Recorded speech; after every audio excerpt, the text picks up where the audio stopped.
Om Namo Bhagavate Sri Arunachala Ramanaya. Today I'm going to start off by talking about surrender, because this is a topic on which people often ask questions. But before I come to the questions that I've been asked, these are the questions are all ones that were written in the comments on various videos on my YouTube channel.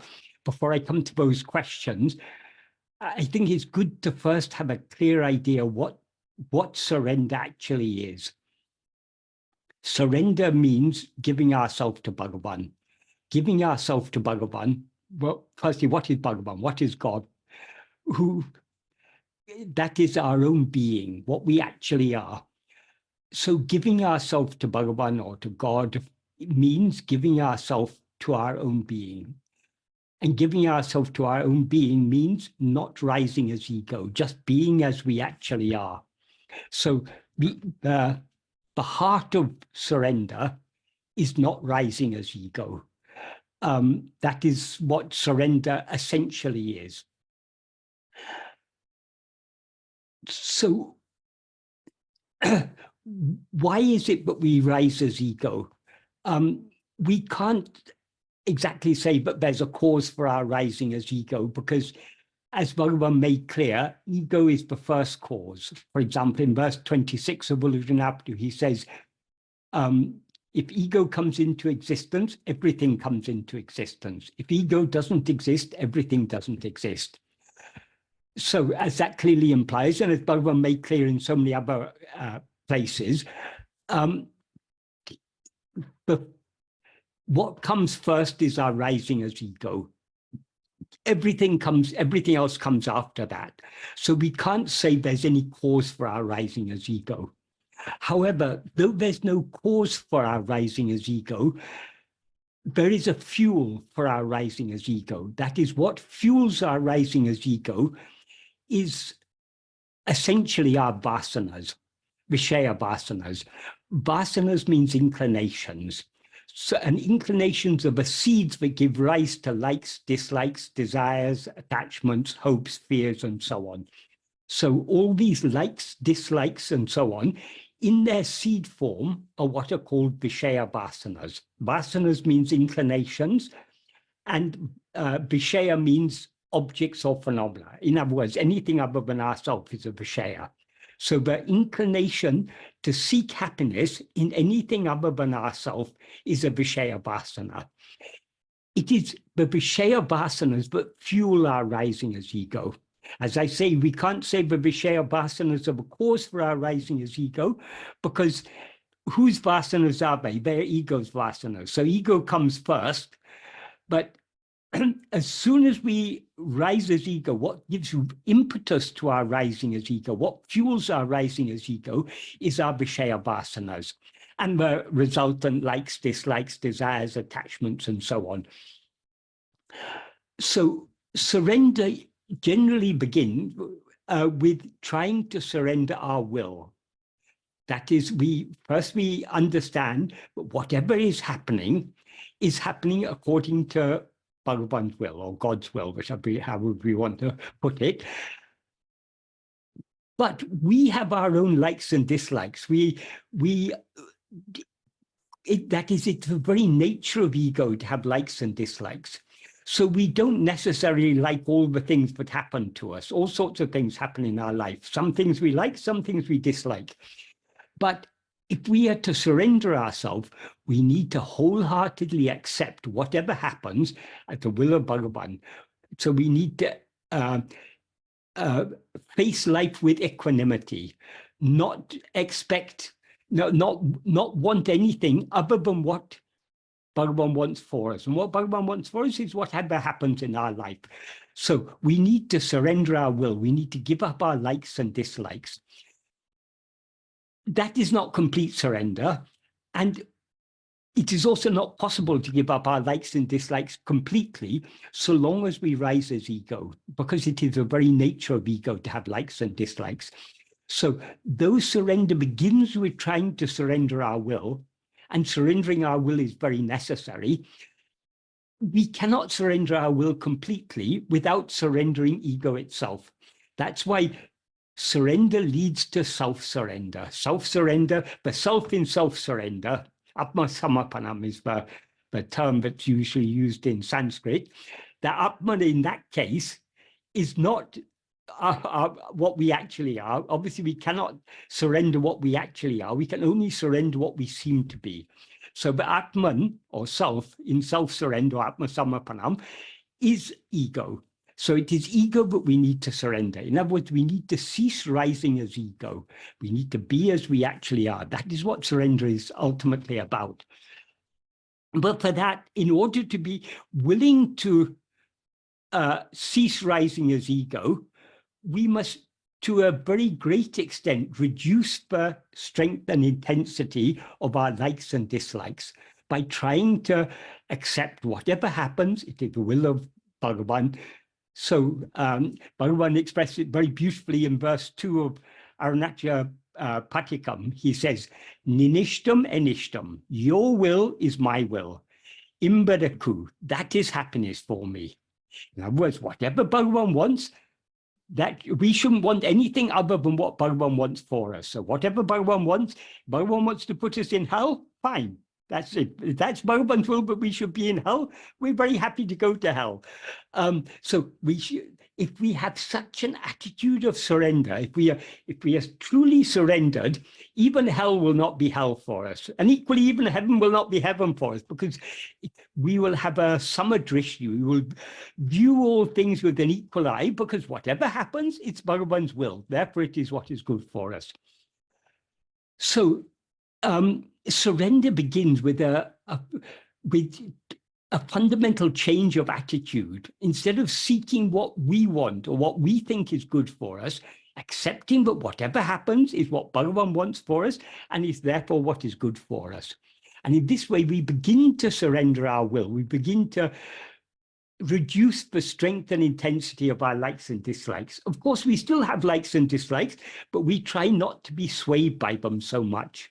We try to, okay, this situation I'm in now is not a very pleasant situation, but it's Bhagavan's will, but I should be in that this situation, so let me accept it joyfully. However, many of the questions that are asked about, that people ask with regard to surrender, they're often questions about actions. Should I do this? Should I do that?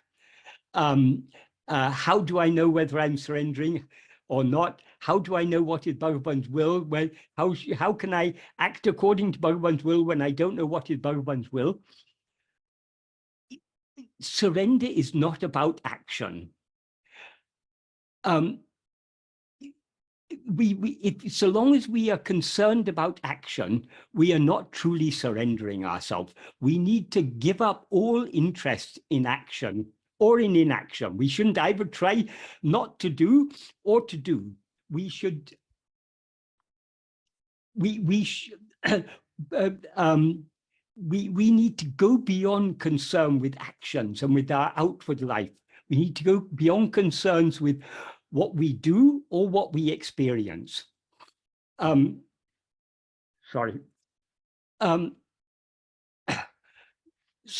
does that mean that we can do whatever we want? No, obviously not. The problem is not what we do. The problem is we want. It's not the doing that is the problem, it's the wanting that is the problem. So acting according to our will is not surrender. So what we have to do is to surrender our will. Then whatever is meant to happen will happen as it's meant to happen. Even if we don't surrender, as Bhagavan has made very clear, whatever is meant to happen is going to happen. Whatever is not meant to happen is not going to happen.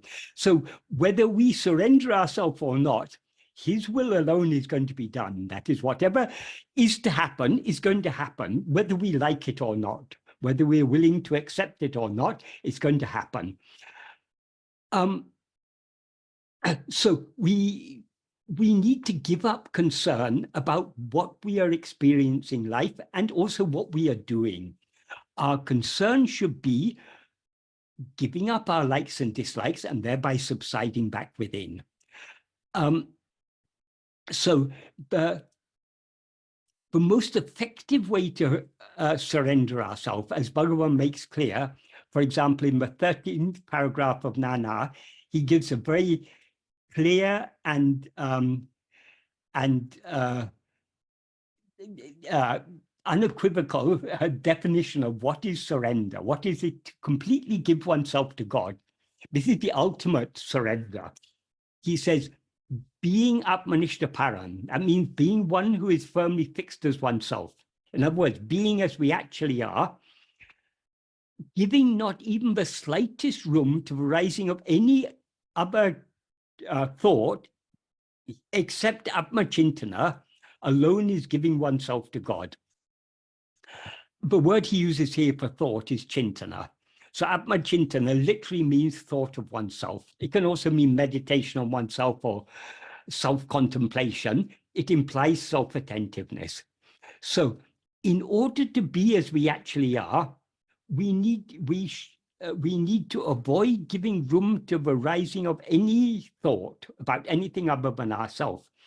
In order to not give room to rising of any other thought, we need to focus our entire attention on ourselves. That is, to the extent to which we attend to ourselves, our attention is thereby withdrawn from other things. And thinking of anything other than ourselves is attending to that thing. So if we withdraw our attention from all other things by focusing our attention on ourselves, we are thereby not giving room to the rising of any other thoughts. That is, thoughts arise where? They arise only in our awareness. If we don't attend to thoughts, they don't arise. So to avoid attending to thoughts, the effective way is to attend only to ourselves. If we merely try to avoid attending to thoughts without attending to ourselves, the result will be, if we succeed, the result will be manolaya. That's a temporary dissolution of mind. As Bhagavan often pointed out, in yoga they say chitta vritti nirodha. That is, chitta vritti means the mental activity, the thoughts, the activity of the mind. Nirodha means restraining or stopping the activity of the mind. But Bhagavan said merely stopping the activity of the mind results in manolaya. Every night when we fall asleep, we stop the activity of the mind. But the result is not destruction of ego, but only a temporary dissolution of ego. That is what is called manolaya. Our aim in Bhagavan's path is not manolaya, but manonasa, because manolaya is just temporary. It's very pleasant to be asleep. It's very pleasant to be in samadhi or whatever other state of temporary dissolution it may be. But there's no spiritual benefit in that. Just like we don't get any spiritual benefit by sleeping longer, we don't get any spiritual benefit by being in samadhi. The samadhi, the usual samadhi, which is just manolaya. But samadhi that Bhagavan asks us to seek is sahaja samadhi. That is the natural samadhi. That's what Bhagavan calls sahaja samadhi, is just another name for our natural state. What is our natural state? The state of just being as we actually are without rising as ego. In other words, sahaja samadhi is the state in which ego is not just temporarily dissolved, as in sleep, or in the ordinary Nirvikalpa Samadhi, it is dissolved in such a way that it can never rise again. In other words, it's manonasa, destruction of the mind. That is the goal in Bhagavan's path. In order to bring about that manonasa, merely stopping thoughts is not sufficient. We need to, that is, the root of all thoughts is ego. Ego is nothing but a false awareness of ourself, an awareness of ourself as something other than what we actually are. That is, as ego, we are always aware of ourselves as I am this body, I am this person. And that is a false awareness of ourselves. So ego, being a false awareness of ourselves, can only be destroyed by correct awareness of ourselves. This is what is meant in classical Advaita Vedanta, when they say, but the problem is ignorance, avidya, And avidya can only be removed by vidya, by knowledge. But as Bhagavan made clear, avidya is nothing but ego, the false awareness, I am this body. And the knowledge that will remove that is the awareness of ourself as we actually are. So only by attending to ourself can we bring about the dissolution of ego in such a way that it never arises again. So what Bhagavan says in this sentence, being Atmanishtaparan, that means being as we actually are, not giving even the slightest room to arising of any other thought except Atmachintana, in other words, except self-attentiveness, that alone is giving ourselves to God. In other words, we need to be so keenly self-attentive that we thereby give no room to arising of other thoughts. If we are so keenly self-attentive, to the extent, one important point to understand here is to the extent to which we attend to ourselves, ego subsides and eventually dissolves back into its source. To the extent to which we attend to anything other than ourselves, ego rises. So if we want to bring about the subsidence and eventual dissolution of ego, the only way is to attend to ourselves. The more we attend to ourselves, the less we give room to the rising of any other thoughts. And the more we thereby subside. The more we subside, the more we come close to being in that state of just being as we actually are, which is what Bhagavan refers to here as being Atmanishtaparan. So that alone is giving ourselves to God. In other words, the complete subsidence of ego alone is surrender. So this is what our aim is. Our aim, in order to bring about this complete surrender of ourself, of course, we have to start by trying to give up our likes and dislikes, because so long as we have very strong likes and dislikes, we won't be willing to attend only to ourselves. We'll be willing to attend only to ourselves to the extent to which we have given up our likes and dislikes. So giving up likes and dislikes, desires, attachments, and so on, is an essential part of surrender, but it will not bring about complete surrender until we attend only to ourselves.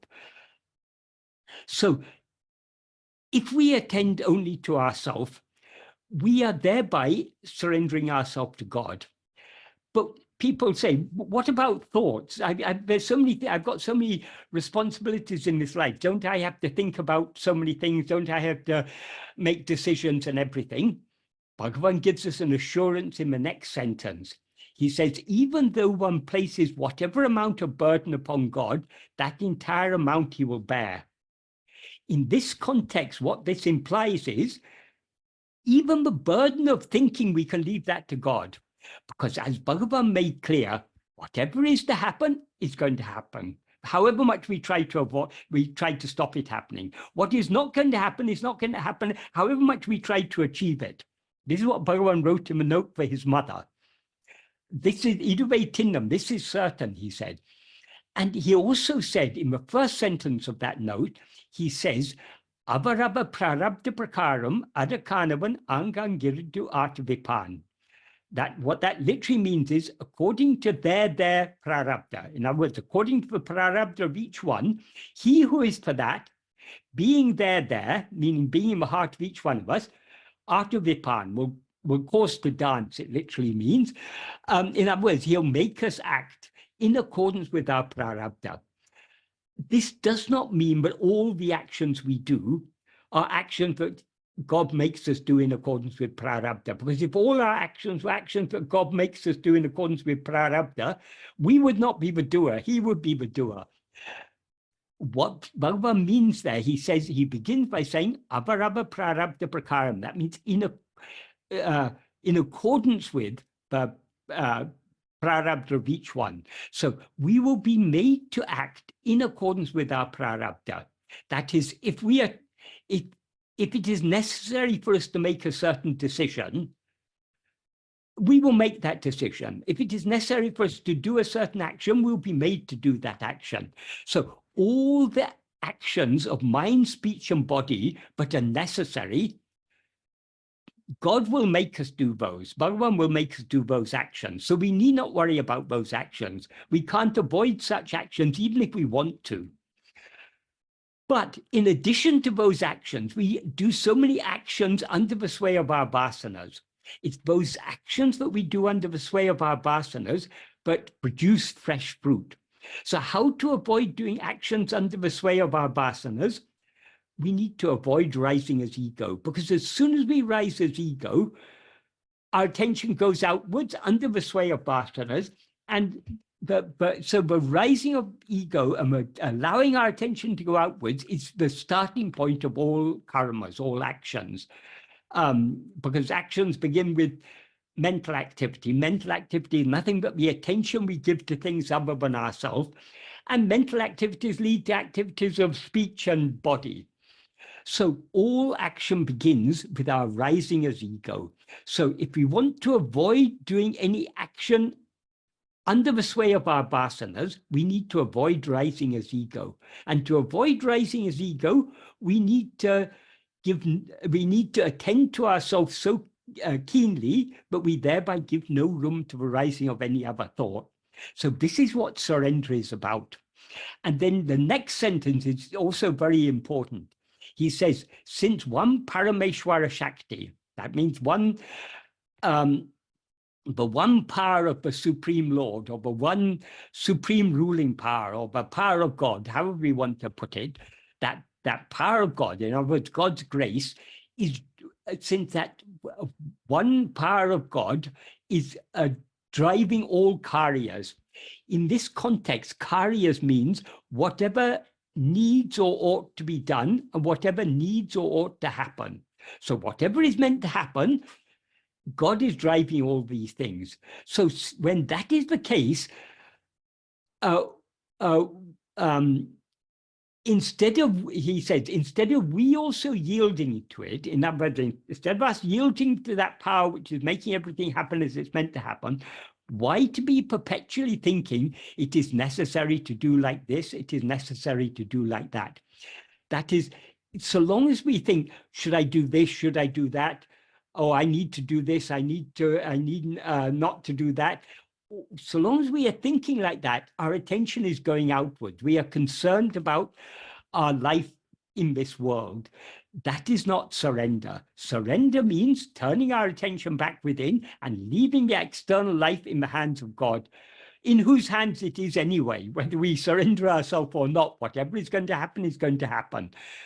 Whatever is not going to happen is not going to happen. And then he gives the well-known analogy. I don't know if anyone, no, I don't think anyone before Bhagavan gave this analogy, but it's a very apt analogy in this context. Though we know that the train is bearing all the burdens, why should we who go traveling in it, instead of remaining happily, leaving our small luggage placed on the train, why should we suffer bearing our luggage on our head? So this is a very nice analogy to illustrate that. When we're on a train, we don't, it's foolish to suffer carrying our little luggage on our head. We should surrender, we should place the luggage aside, because the train, whether we carry the luggage on our head or put it on the seat beside us, the train is carrying the luggage. So it's, we're suffering unnecessarily by carrying it on our head. Likewise, whatever is going to happen in our life is going to happen in accordance with Bhagavan's plan. So why should we concern ourselves with it? Why should we think it's necessary to do like this, it's necessary to do like that? Leave it all to Bhagavan. Whatever is necessary to be done, he will make us do. If it's necessary for us to make a certain decision, he will make us make that decision. Because as he says, whatever amount of burden we place on God, he will bear that entire amount. So even the burden of thinking whether it's necessary to do like this or it's necessary to do like this, should I decide like this, should I decide like that, all that we have to leave to him. So we have to give up all concern about action and about experience. The actions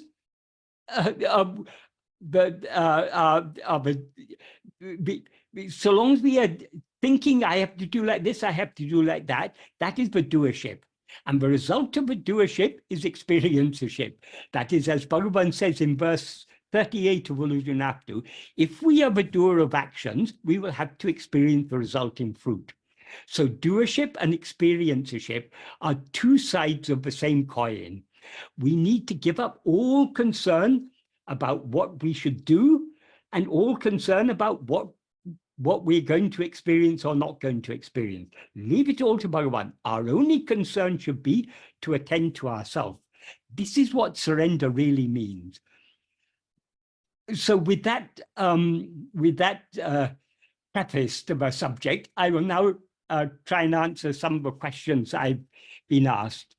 In one of the comments on a video, someone asked, I'm confused about what is the best way to self-surrender in situations where I have to make tough decisions about my life, but can change the course of my life in a significant way. So that's the first sentence of the comment. My answer to that is, so long as we think that we have to make decisions, and but decisions are going to change the course of our life in a significant way, we haven't understood Bhagavan's teaching. The course of our life is already predetermined. Whatever decisions we need to make, we'll be made to make. So let us not worry either about the course of our life or about the decisions or actions that we have to do. Leave it all to him. If I am to make a decision, let him make that decision. So we should give up all concern about these things. We should turn our attention within to the extent possible and try and hold on to self-attentiveness and leave all cares and concerns about everything else to Bhagavan. Because whatever's going to happen is going to happen in accordance with his will. So why should we carry the luggage on our head thinking I have to make a tough decision? If I make the wrong decision, it's going to change the course of my life in a significant way. Nothing that we decide, nothing that we do can change the course of our life in any way whatsoever. It's already predetermined, as Bhagavan made abundantly clear. So we need to understand that and understand that our only responsibility is to turn within, hold on to self-attentiveness, and thereby subside back into the heart. That is surrender. Not thinking about what's the best way to surrender when I have to make tough decisions. We don't have to make tough decisions. The decision's already made. If we have to make a decision, that's already been decided by Bhagavan, what decision we should make, and we'll be made to make that. Any other decision we may make, we're free to make any decision we want. But whatever we may decide, only what is already decided by Bhagavan is going to happen. That is, as Bhagavan made clear, we have freedom of will, Ichcha Swatantra. We can want whatever we want to want.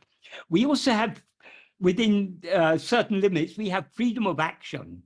We can try to achieve whatever we want, but we have no freedom of outcome.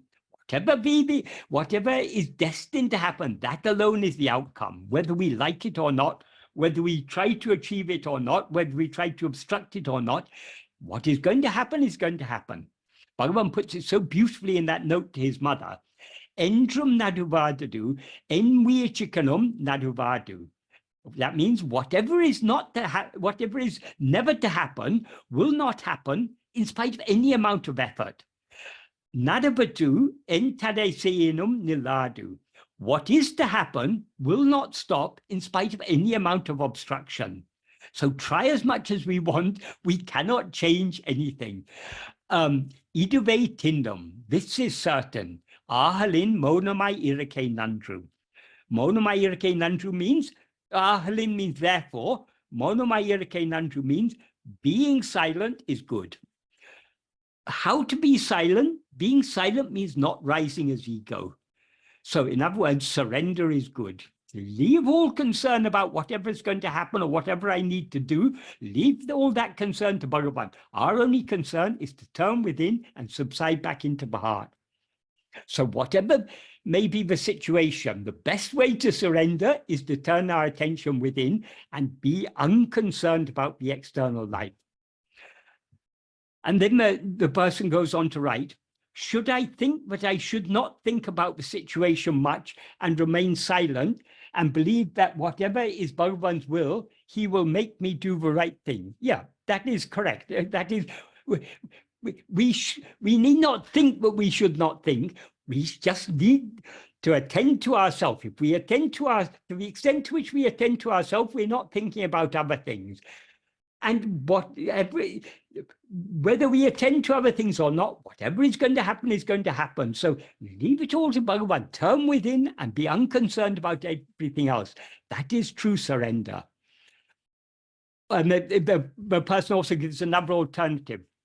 Or should I try to think what's right for me in this situation and think that whatever I'm thinking and doing is ultimately Bhagavan's will, as he is the ultimate doer? Yes, Bhagavan is the ultimate doer, but why, when he's the ultimate doer, why should we think anything at all? So long as we think this is right for me, this is wrong for me, we are allowing our attention to go outwards. That is not surrender. Surrender is turning our attention back within and subsiding back into the heart. There is a very fine line between these two. Or maybe not. No, there's no fine line. It's a very clear distinction. Whether we think we have to think, or whether we leave all the burden of thinking to Bhagavan, these are two diametrically opposite paths. So the first alternative, this person said, but we should not think about the situation much and remain silent and believe that whatever is Bhagavan's will, he will make us do the right thing at the right time. That is surrender. Thinking that I have to think what's right, trying to think what's right for me, and acting accordingly, thinking that that's Bhagavan's will. Why to think at all? Leave it to him. His will is going to happen, whether we think about it or not. So we need to give up all care and concern about the little life of this little person we now take ourselves to be. And then the person goes on to say, I am facing difficult times in my life and want certain things to go my way. Is it okay to ask Bhagavan for certain favors, or should I completely surrender and accept his will?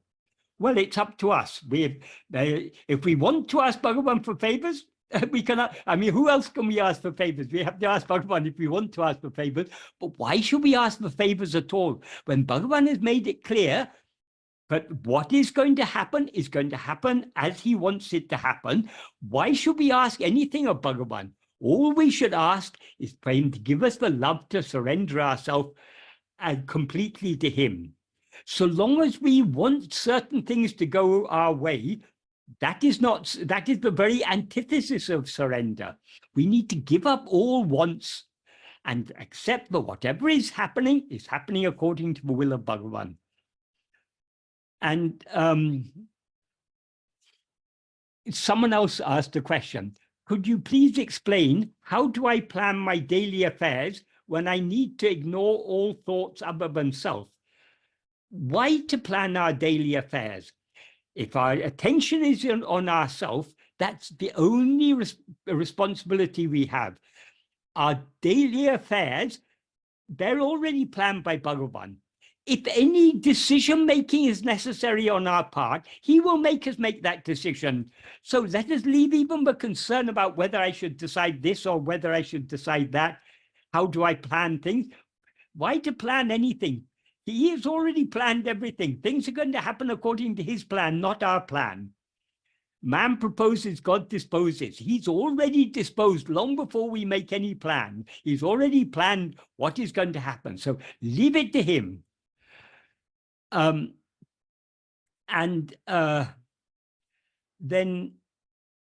there are another series of questions asked by someone recently.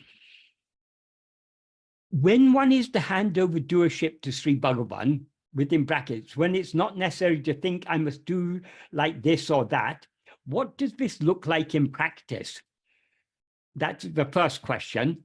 As I said, handing over the doership to Bhagavan means not rising as ego. So long as we rise as ego, we identify ourselves with the mind and body. So whatever actions are done by mind, speech, or body are experienced by us as I am doing this. I am thinking, I am talking, I am doing this action, I'm doing that action. All doership is the very nature of ego. So long as we rise as ego, we inevitably have doership because we identify ourselves with the instruments of action. So in order to hand over doership, we need to cease rising as ego. And in order to cease rising as ego, we need to cling firmly to self-attentiveness. The person goes on to ask, do I say I will investigate awareness and forget paying my bills and ignore voice messages? We don't have to, it's not a matter of saying I will investigate awareness. We need as much as possible to keep our attention on this fundamental awareness I am. That is Atma Vichara, that is Atma Samapanam. Self-investigation and self-surrender, both of them. That's all we need to do. Paying the bills and listening to voicemails and all these things, if it's our destiny to pay the bills, we'll be made to pay the bills. If it's our destiny to listen to the voice messages, we'll be made to listen to the voice messages. So we should neither be concerned about paying our bill or avoid paying our bill. We should not be concerned about listening to the voice messages or ignoring the voice message. Let all these things go on as they're meant to go on. Our only concern should be to cling to self-attentiveness. That is surrender.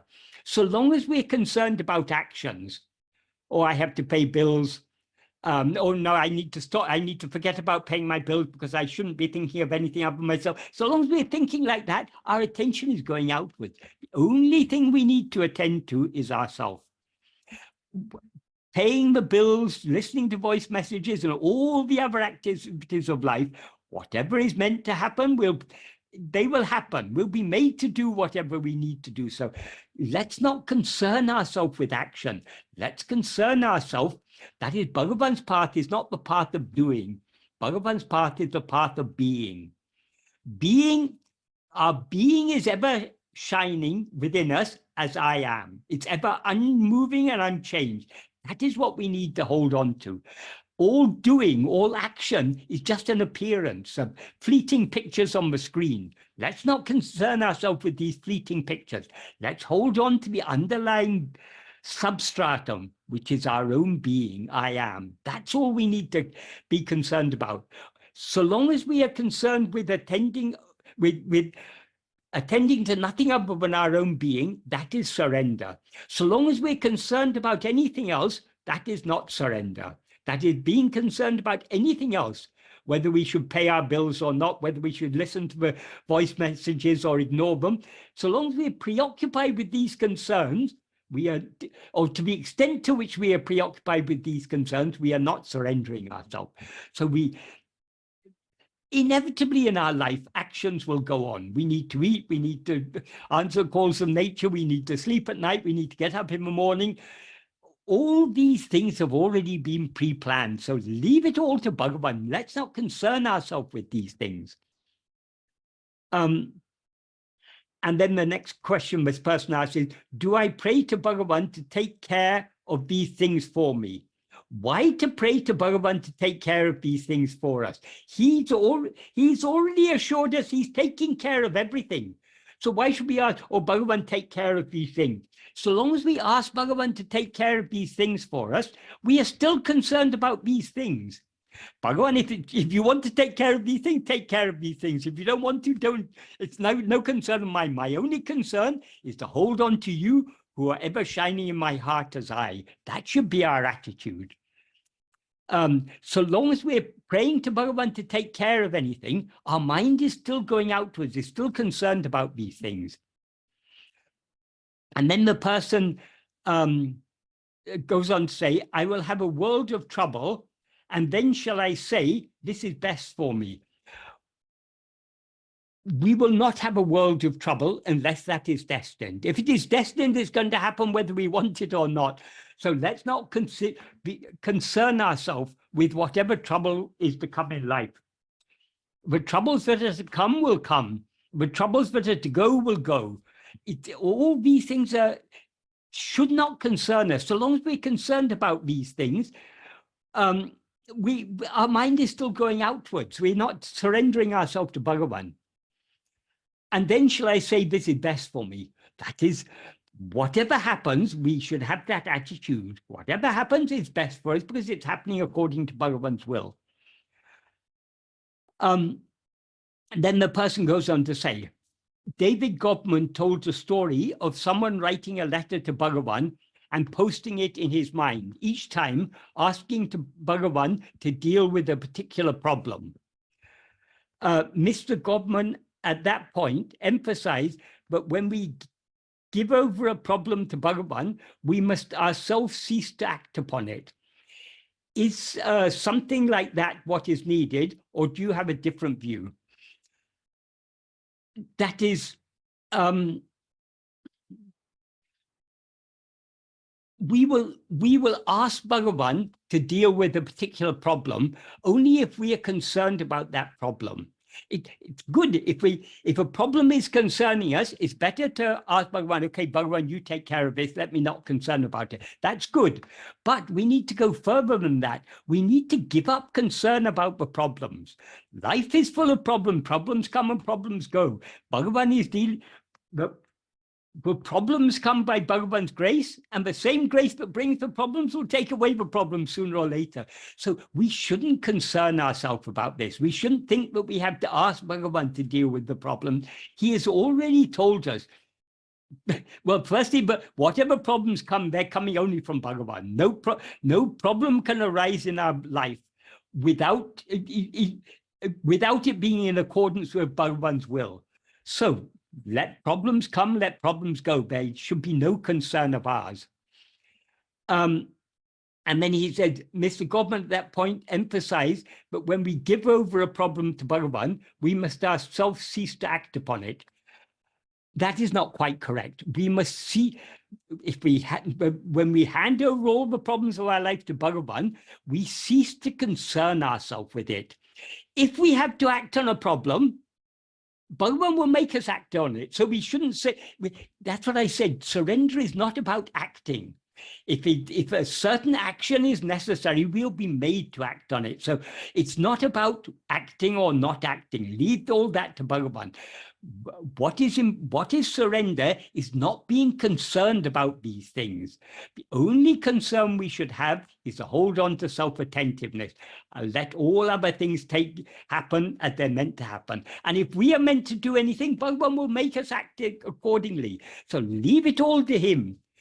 So it's not a matter of not acting upon it, it's a matter of not being concerned about it.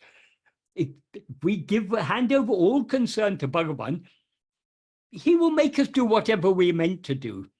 But because we've handed over concern to Bhagavan, we won't be rising as ego to try and do it this way or that way in accordance with our will. We'll leave it all to his will. So what is needed, he says, is something like that, what is needed? What is needed is to give up concern about our external life, give up concern about problems. Yes, who has a life free of problems? Problems of the very nature of embodied existence. Having a body itself is a problem. So life is problems of the nature of life. What we need to do is to give up all concern about problems and the external life, both the joys and sorrows of life. We need to be indifferent to both of them. All we need to be concerned about is holding on to self-attentiveness and thereby surrendering everything to Bhagavan. And later the same person asked the same question in another way. When one is to hand over doership to Sri Bhagavan, within brackets, when it's not necessary to think I must do like this or that, is this another way of saying that we must have vairagya? Exactly. Vairagya means not being, raga means passion, concern about things other than ourselves. Viraga is freedom from that concern about other things. So, and vairagya is derived from viraga. So we are free. To have vairagya is to be free of concern about everything else. In fact, in Nana, Bhagavan gives a very beautiful definition of what is vairagya. In the 11th paragraph, he says, Anyate nada dirtal vairagyam aladu nirase. That is vairagya or nirasa. Nirasa means desirelessness. They both, Vairagya and Nirasa both mean the same thing. How Bhagavan defines them is not attending to anything other than ourselves. Just being without attending to anything else, that is Vairagya. So not concerning ourselves with anything, that is Vairagya. And when we don't concern ourselves with anything, we don't rise as ego to have doership. So yes, that is handing over doership to Bhagavan.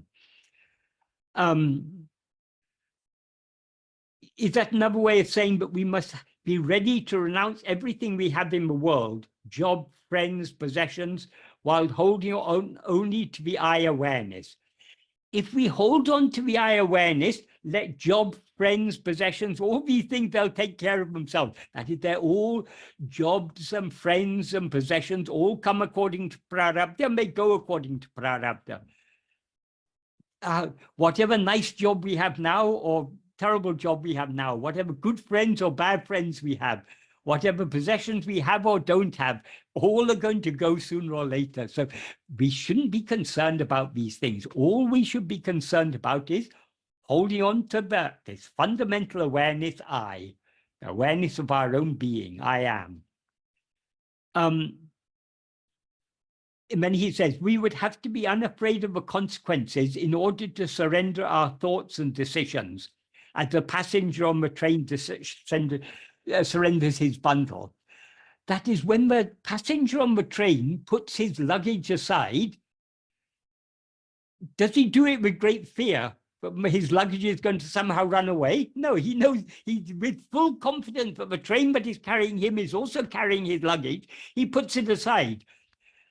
So it's, of course, we have to be unafraid, but if we think we're unafraid of the consequences, that is, they're no, surrendering our concern about the external life will have no consequences in the external life, because as Bhagavan said, whatever is to happen is going to happen. Whatever is not going to happen is not going to happen. So whether we surrender concern about these things or not, everything's going to happen as it's meant to happen. So there's nothing to be afraid of. But it is because of our attachment to this false identity, I am this person. We are so much concerned about this person's life, and we want things to go a certain way and not go another way. So we concern ourselves with all these things. Surrender is giving up all concern about everything other than attending to ourselves. And the same person again wrote, he refers to a certain time in the video, you say that Bhagavan didn't intend that we should have to burn off all our karma because we can never do so in a lifetime. And yet in GVK, that's Guru Vachakakavai 571, it seems the point is stressing that we will never be free until all our karma is experienced. Quotation, without missing a bit. Please, can you tell me which statement I am misunderstanding? I only just realized after reading many times that the same verse says, the Lord appointed ego as a jailer. Is that so? Thank you for sharing Bhagavan's grace. That is what Bhagavan says in verse 571 of Guru Vachakakavai is, God, the Lord of the soul, has appointed the ghost or demon ego as a strange jailer or sentry to protect the body and extend its lifetime until the soul experiences, without missing a bit, all the fruits of karma allotted to it in its prarabdha. This is quite different to what I was saying. That is what Bhagavan is saying here is, whatever fruits are allotted for us to experience in this prarabdha, in this lifetime, that's allotted as our prarabdha. That will all happen. So Bhagavan says here, the ego is a jailer appointed by God to keep this body alive, so that we experience all the fruits of karmas that have been allotted for us to experience in prarabdha. That is the fruits of karma but are allotted as prarabdha are a very small selection of a vast heap of fruits of past actions that we haven't yet experienced. That vast heap of unexperienced fruit is called sanchita. In each lifetime, God selects from the sanchita what we are to experience as prarabdha.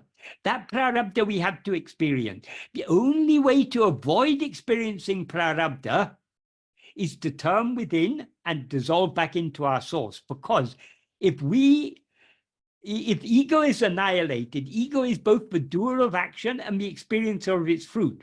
When the experiencer goes, then there's then the fruit also goes. There's nothing left to experience. But until ego is destroyed by self-investigation and self-surrender, we have to experience whatever fruits of our past actions have been allotted for us to experience in this lifetime as prarabdha. What I was saying, I think I haven't listened to what he referred to, but I think what I was saying is we will never, that is, sanchita is a huge pile of the fruits of past actions. We will never destroy that. We can never experience all the fruits in prarabdha because, in sanchita, because in each lifetime we experience one lifetime of fruit, but we accumulate more than one lifetime of fruit. So sanchita is an ever-growing pile. And the stronger our desires and attachments, the more fruit we are thereby accumulating. So our aim is not to destroy, is not to experience all the fruits of our sanchita. Our aim is, as Bhagavan makes clear in verse 38 of Uludunapadu, he says it very clearly,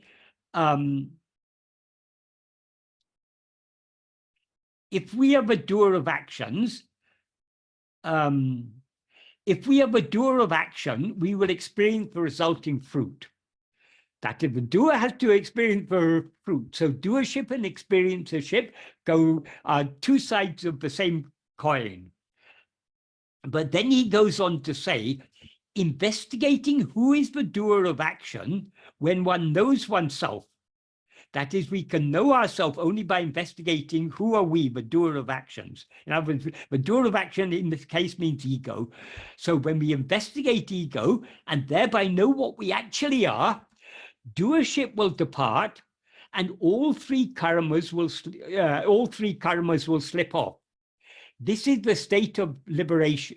Oh, he doesn't even say this is. He says simply Nittama Mukti Nilay, the state of liberation which is eternal. That means when all the three karmas slip off, because the doership has departed, when doership and experiencership are both the nature of ego. When we know ourselves, ego is thereby destroyed. So doership and experiencership are destroyed along with it. Therefore, all three karmas, agamya, sanchita, and prarabdha, all come to an end. As Bhagavan says in Uludunapadu Anubandham, in some texts it is said, but when at the time of Jiva Mukti, when the liberation is attained while living in the body, sanchita and agamya are thereby destroyed, but the prarabdha remains to be experienced till the end of the life of the body. Bhagavan's answer, Bhagavan says, that is an answer given to the questions of others. So only those who are not understanding the deeper teachings of Advaita, taught by Bhagavan, will be concerned about such things. But prarabdha, but Ajnani seems to be experiencing is only in the view of the Ajnanis who are seeing the Jnani as a person. Bhagavan is not a person. If we take Bhagavan to be a person, that person seems to have had a certain prarabdha. After leaving Madurai, coming to Tiruvannamalai, living for 54 years, having so many people coming around him, building an ashram around him, so many things were going on. All this seemed to be a prarabdha for that person we call Bhagavan.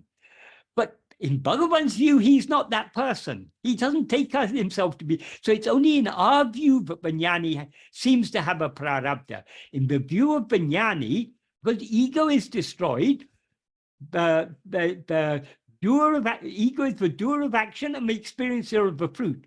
So how can there be any either action or fruit of action when there's no one to do the action or to experience the fruit? So all three karmas will come to an end. So as Bhagavan says in that verse of Anubandham that I was referring to, Bhagavan says, if a husband has 3 wives, if the husband dies, all 3 wives become widows. None of them will remain unwidowed. Likewise, when ego, the doer of all actions and the experiencer of the fruit, dies, all 3 karmas are widowed. There's no one left to do them or to experience them. So karma exists only for ego. If we put an end to ego, we put an end to all karma. So that's why I said in that previous video that this person is asking about, we don't have to burn off all our karma. Means we don't have to experience everything in prarabdha, in everything in sanchita. But what we need to do is to investigate and find what we actually are. If we know what we actually are, we will know that we were never the doer and never the experiencer. So all karma comes to an end. So I hope that adequately answers all those questions. I'm sorry I've talked for quite a long time. But I hope this is useful, because surrender is the self-investigation and self-surrender are the very heart of Bhagavan's teachings. Ultimately, they are one and the same, because we can't surrender ourselves completely without investigating what we actually are. But surrender begins even before we come to the path of Vichara. Surrender begins with us trying to give up our wills, accept whatever happens as the will of Bhagavan. So we can surrender our will to a certain extent without practicing Vichara, but we cannot surrender ourselves completely without Vichara, without investigating and knowing what we actually are.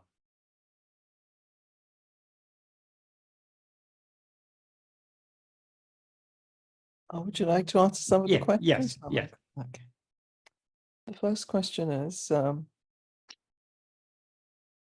on page 161 in Sadhu Om's The Path of Ramana, it says the following: this pure condition of the rising I, that is, consciousness, is what was pointed out by Sri Bhagavan when he said, in this space between 2 states or 2 thoughts, the pure ego, the pure condition or true nature of the ego is experienced.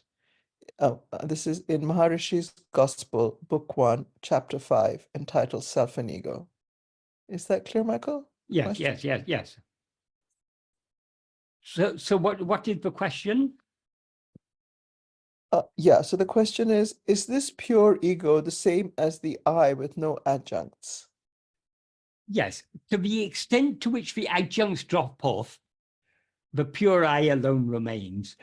So long as we're talking about a state between 2 thoughts or 2 states, ego hasn't been completely annihilated, but the ego is getting more and more attenuated. So the more we look within, the more we become aware of ego in a purer and purer condition. In other words, the adjuncts are dropping off.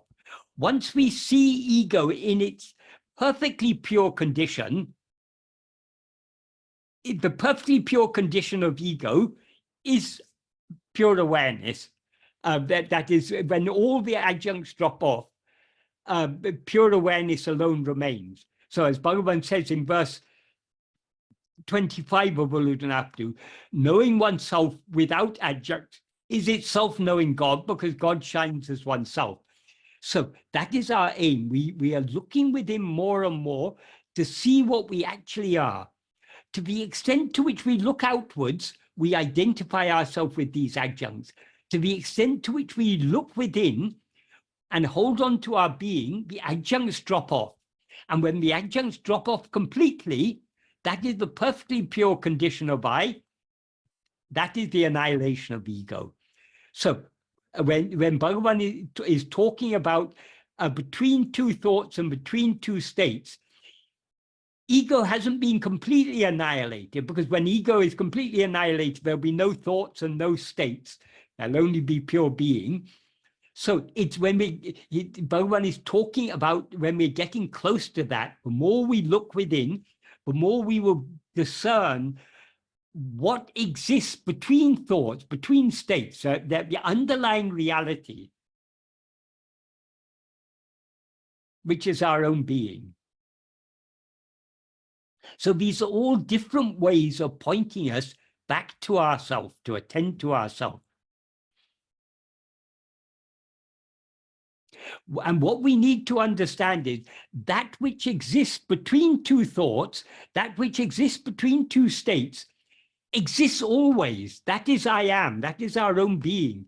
So rather than waiting for a gap between two thoughts, we hold on to our being and the thoughts will drop off. And then we will see what underlies the thoughts.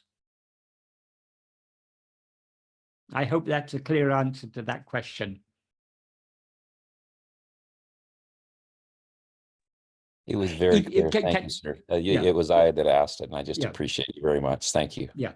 So, some people say, I'm not able to find the gap between waking and dream, or between waking and sleep, or sleep and waking.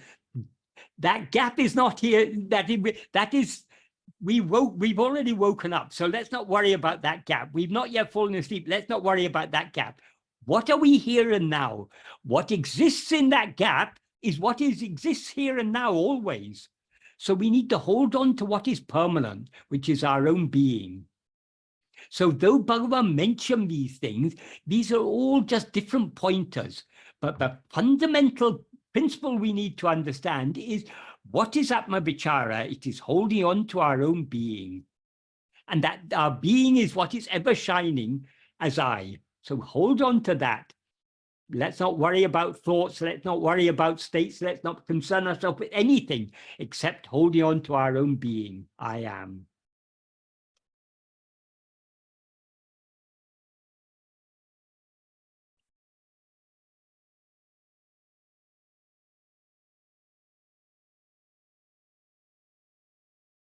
And the next question.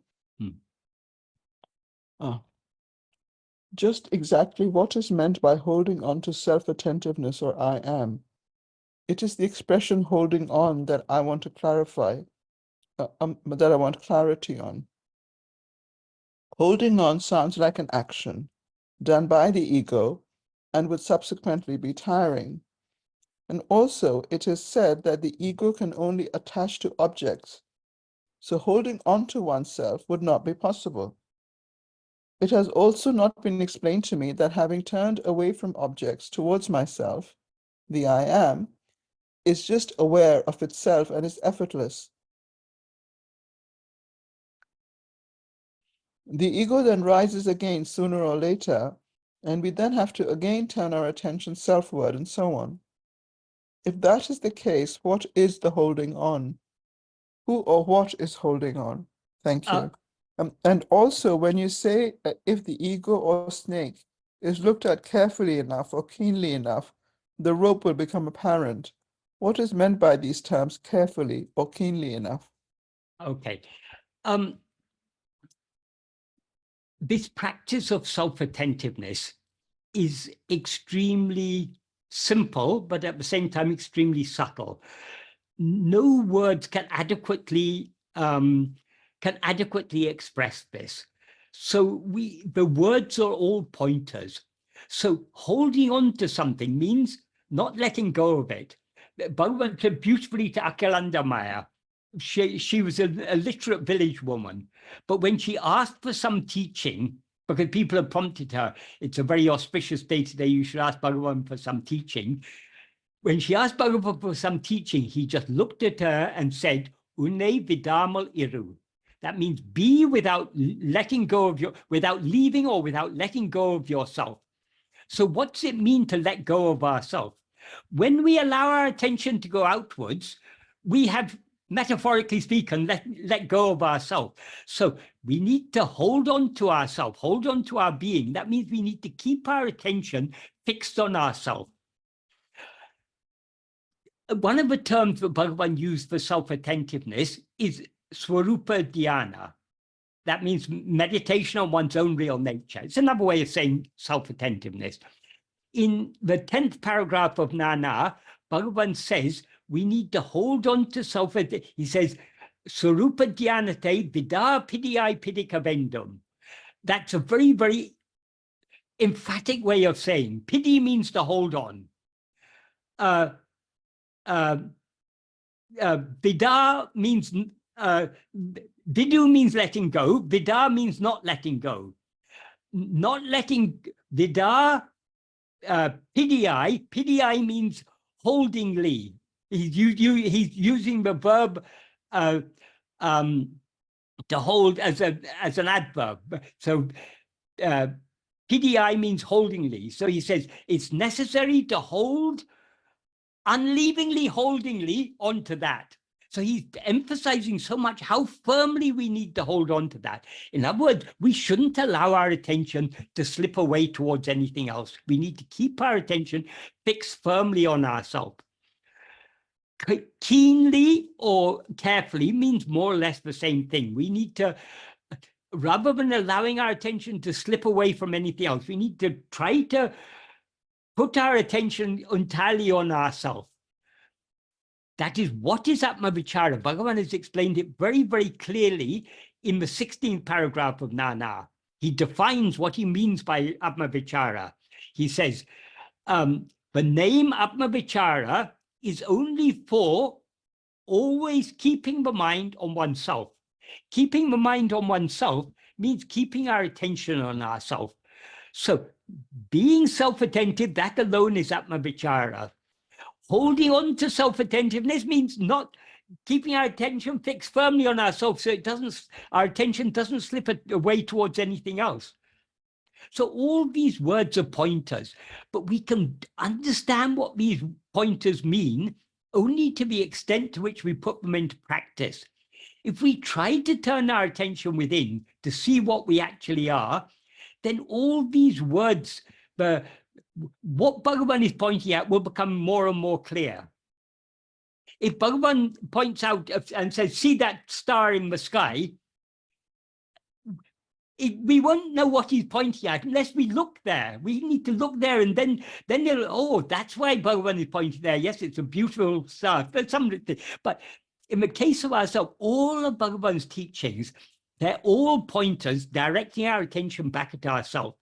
We can understand these pointers only to the extent to which we try and look at ourselves. So the more we put Bhagavan's teachings into practice, trying more and more to turn our attention within and to keep it firmly fixed on ourselves, the more meaningful Bhagavan's words will become. We can go on. Bhagavan has Bhagavan's core teachings is Nana, which is 20 paragraphs, and it's about 250 verses or so. If we count all of Arunachal Stuti Panchakam, Muludunaptu, Padeshundia, and other things, it's about 250 verses. So Bhagavan hasn't written a huge volume. He's written very little.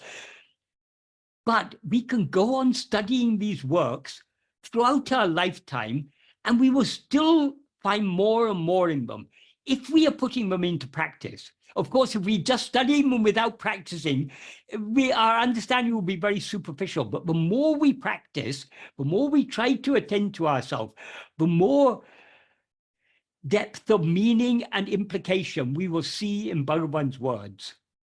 So when we come across words, if the words aren't immediately clear to us, we should try to think, what does Bhagavan mean by this? Try to put it into practice, and then it'll become clear what he means. If we don't make a sincere effort to put this into practice, then the words will be meaningless to us.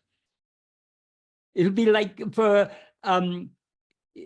if someone is describing a country but you've never been to, And they may say, oh, this is such a nice place, that is such a nice place. You've never been to that country, you've never seen a map of that country, you've never seen any pictures of that country. It's all pretty meaningless to you. If you want to know what they're talking about, you need to go to that country and see all those places yourself. Then, this is what they were talking about. Yes, this is so beautiful. Like that, Bhagavan's teachings are a roadmap. Unless merely studying the map is not sufficient. We need to go on the journey. Then the map will become more and more meaningful to us. The next question is, this is a question which is felt to be important for daily practice. In talks with Ramana Maharshi, on talk 27, a devotee asks Ramana Maharshi how one can practice the ways, which are mentioned in the previous talk, to remove restlessness from the mind.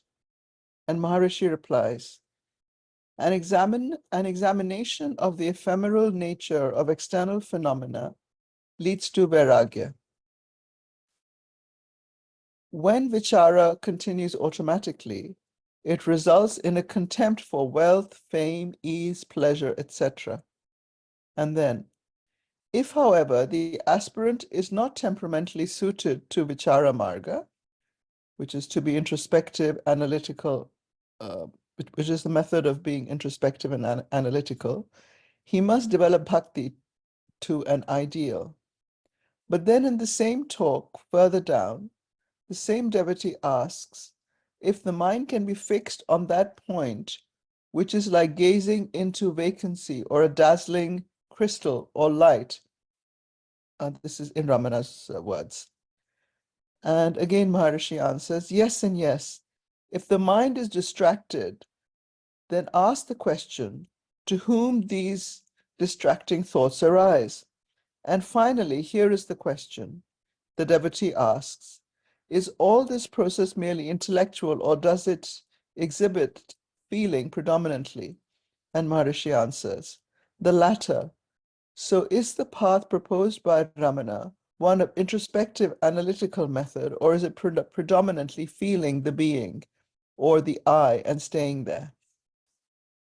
A lot of things that are recorded in talks really aren't very clear, because these aren't the exact words of Bhagavan. This is what the person who recorded, what they understood of what Bhagavan said. The hallmark of Bhagavan is clarity. When Bhagavan answers a question, he answers very clearly. Sometimes Bhagavan had to answer questions at different levels, according to the level of understanding of the person who's asking the question. Truly speaking, when we are turning our attention within, we're going beyond all mental activity, beyond all thought and feeling. So to say, sometimes Bhagavan spoke of it as you need to turn within with heart melting with love. That love is important. But it's not feeling. That is, feeling is something that feelings come and go. Love is something much deeper than a feeling. Love is, well, we can't really adequately put it in words. So when people ask whether it's about thought or about feeling, whether it's analytical, analysis is necessary in order to understand what Bhagavan is saying. A certain amount of analytical understanding, but analysis is only to do with the understanding. Then we need to put that understanding into practice. Then the real discrimination, the real viveka, is distinguishing what is real from what is ephemeral. Everything, all phenomena are ephemeral. Even ego, the knower of all phenomena, is ephemeral. What is nitya, what is permanent, is only our own being. So we need to be able to distinguish the eternal from the ephemeral. Nitya vastu viveka. So in that sense, we can say it's analytical. So, but that's only, we need to go beyond that. We having distinguished what is real from what is unreal, what is permanent from what is impermanent, we need to hold on to the permanent. So, and that is turning our attention back within, we are thereby bringing about the subsidence of ego. So all analysis and feeling, this is all for ego, all ego's experience, when ego is looking outward. When ego turns its attention back within with great love and subsides back within, we are thereby going beyond ego and hence beyond all these distinctions between thought and feeling and analysis and all these things. So when people ask Bhagavan superficial questions, they get relatively superficial answers. A lot of the questions in books like Talks, if you see, they're not very deep questions.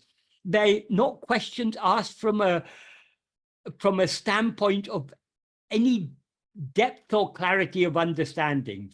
Someone who's really understood Bhagavan would not ask such questions, whether it's a matter of thought, whether it's a matter of analysis or feeling. These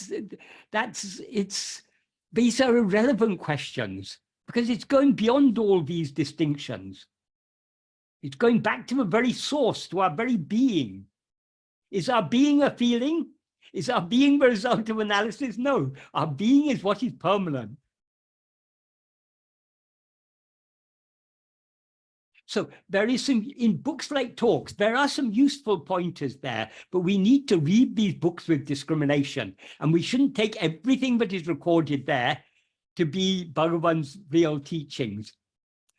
Firstly, it's not always very accurate recording of what Bhagavan said. And often Bhagavan, as Bhagavan himself said, teaching has to be according to the taught. Once when Swami Yogananda, who started the Self-Realization Fellowship in America, in the 1930s, he returned to India for a visit. And at that time, he came to Bhagavan. And one of the questions he asked Bhagavan is, what teachings are to be given for the uplift of the masses? Bhagavan said there can be no teachings on mass. Teaching has to be according to the taught. So Bhagavan gave teachings at different levels to suit people. But what his core teachings are, what his real deep teachings are, they are to be found very clearly expressed in Bhagavan's own original writings. They're also expressed here and there in talks. Bhagavan is always pointing people back towards himself, but it's often not very well recorded. Oh, and one other thing, it's recorded there in what was read out now, but Bhagavan said, you should ask yourself to whom. Bhagavan did not say, ask yourself to whom. What's the use of asking? That's a mental activity. Bhagavan said, investigate to whom. Investigate to whom means turning your attention back towards yourself, the one to whom all other things appear.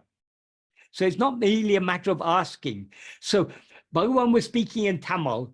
It was recorded in English using the choice of words of the recorder, who the words he chose reflected his own understanding.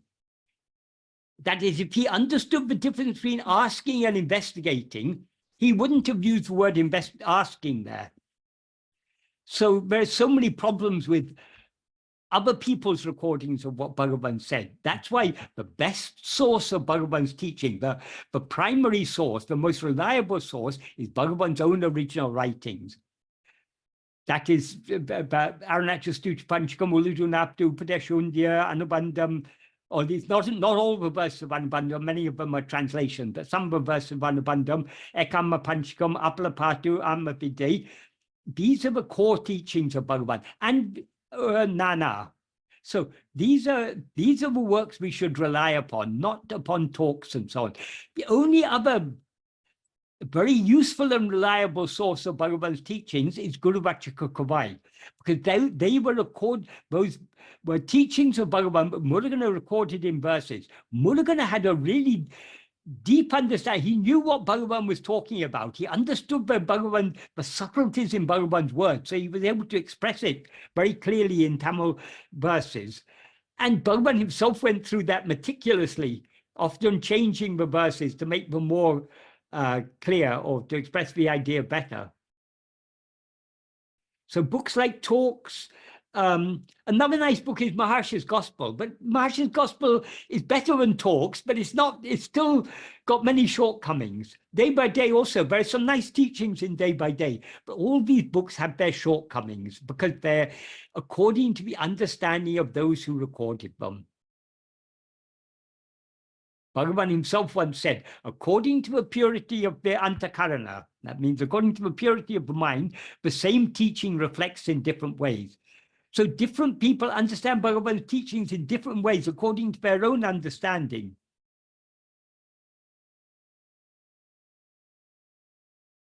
So it's best to go back to the original sources.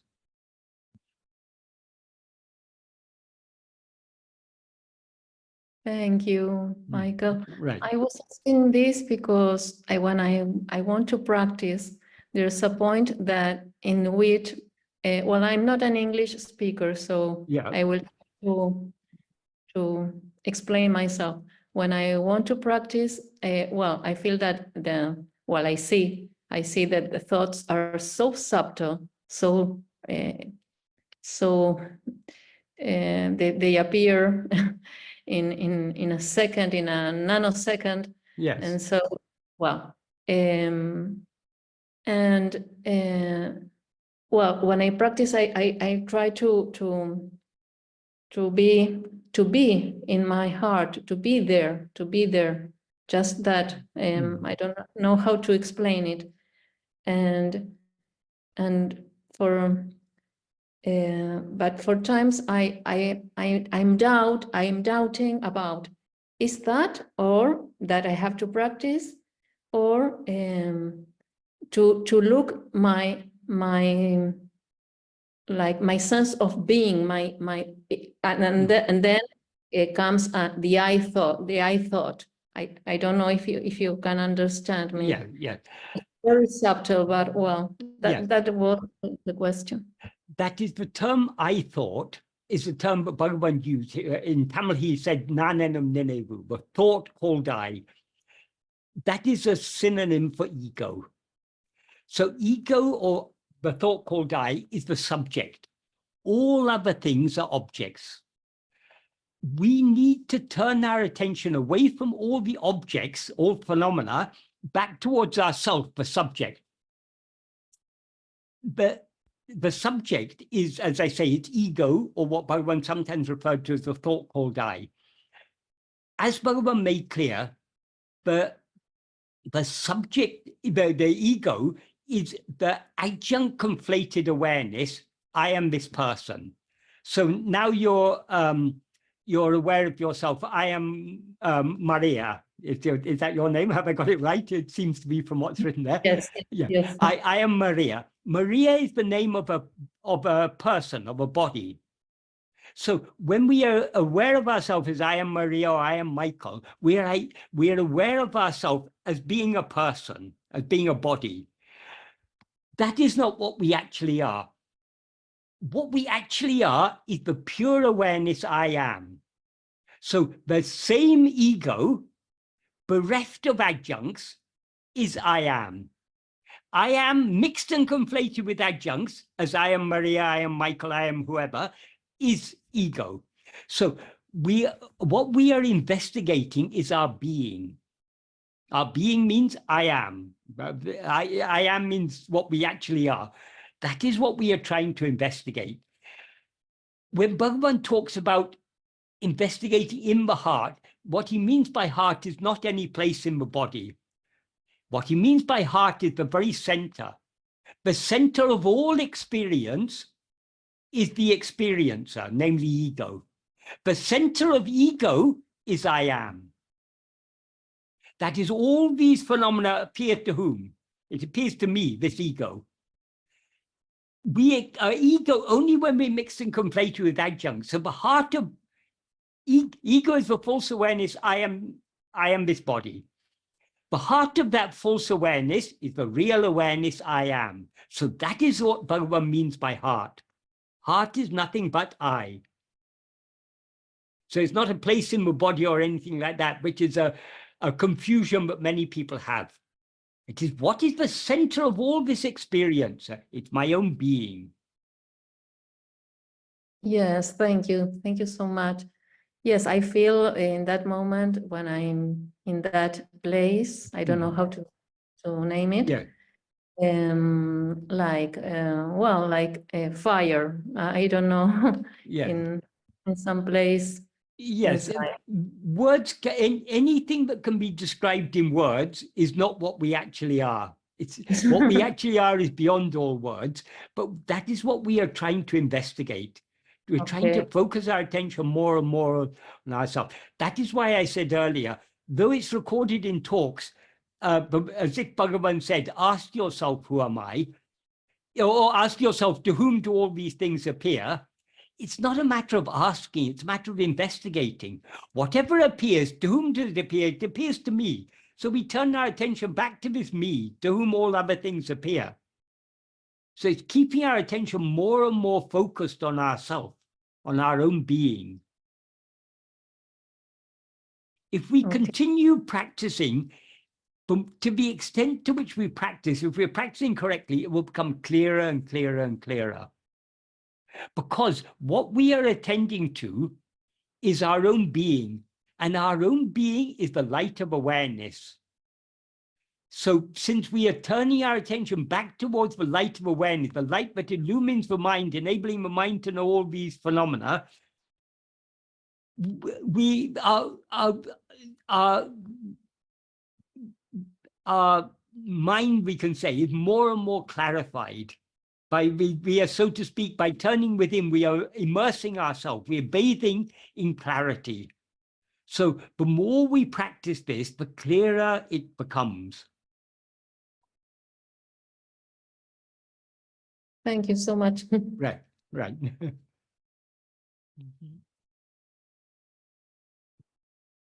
The next question is Titi. Titi, would you like to ask your question?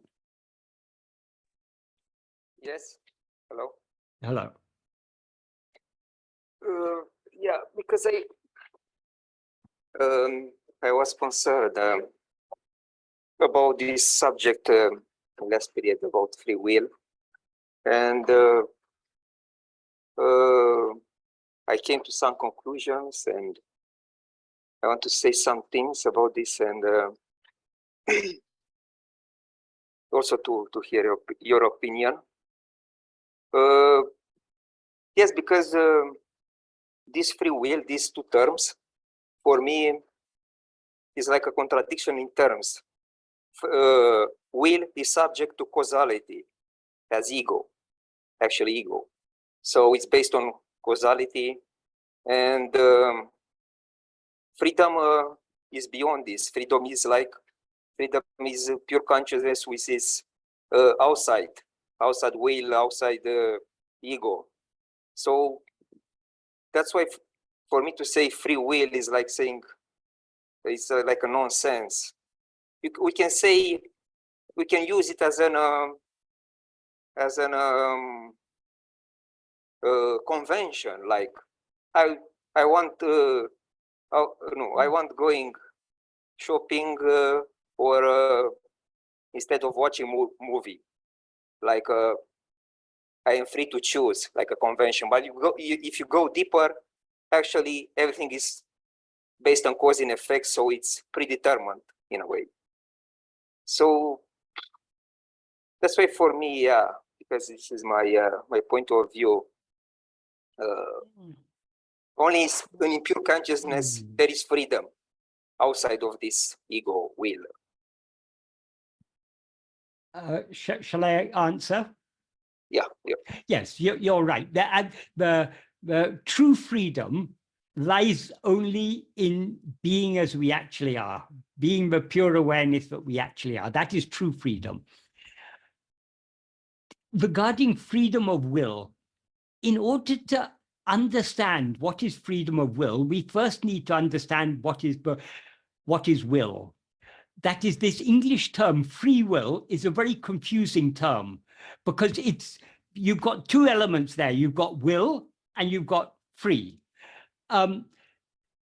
Another confusion is generally when people talk about free will, what they mean by free will is freedom to do what you want. that is not freedom of will, that is freedom of action.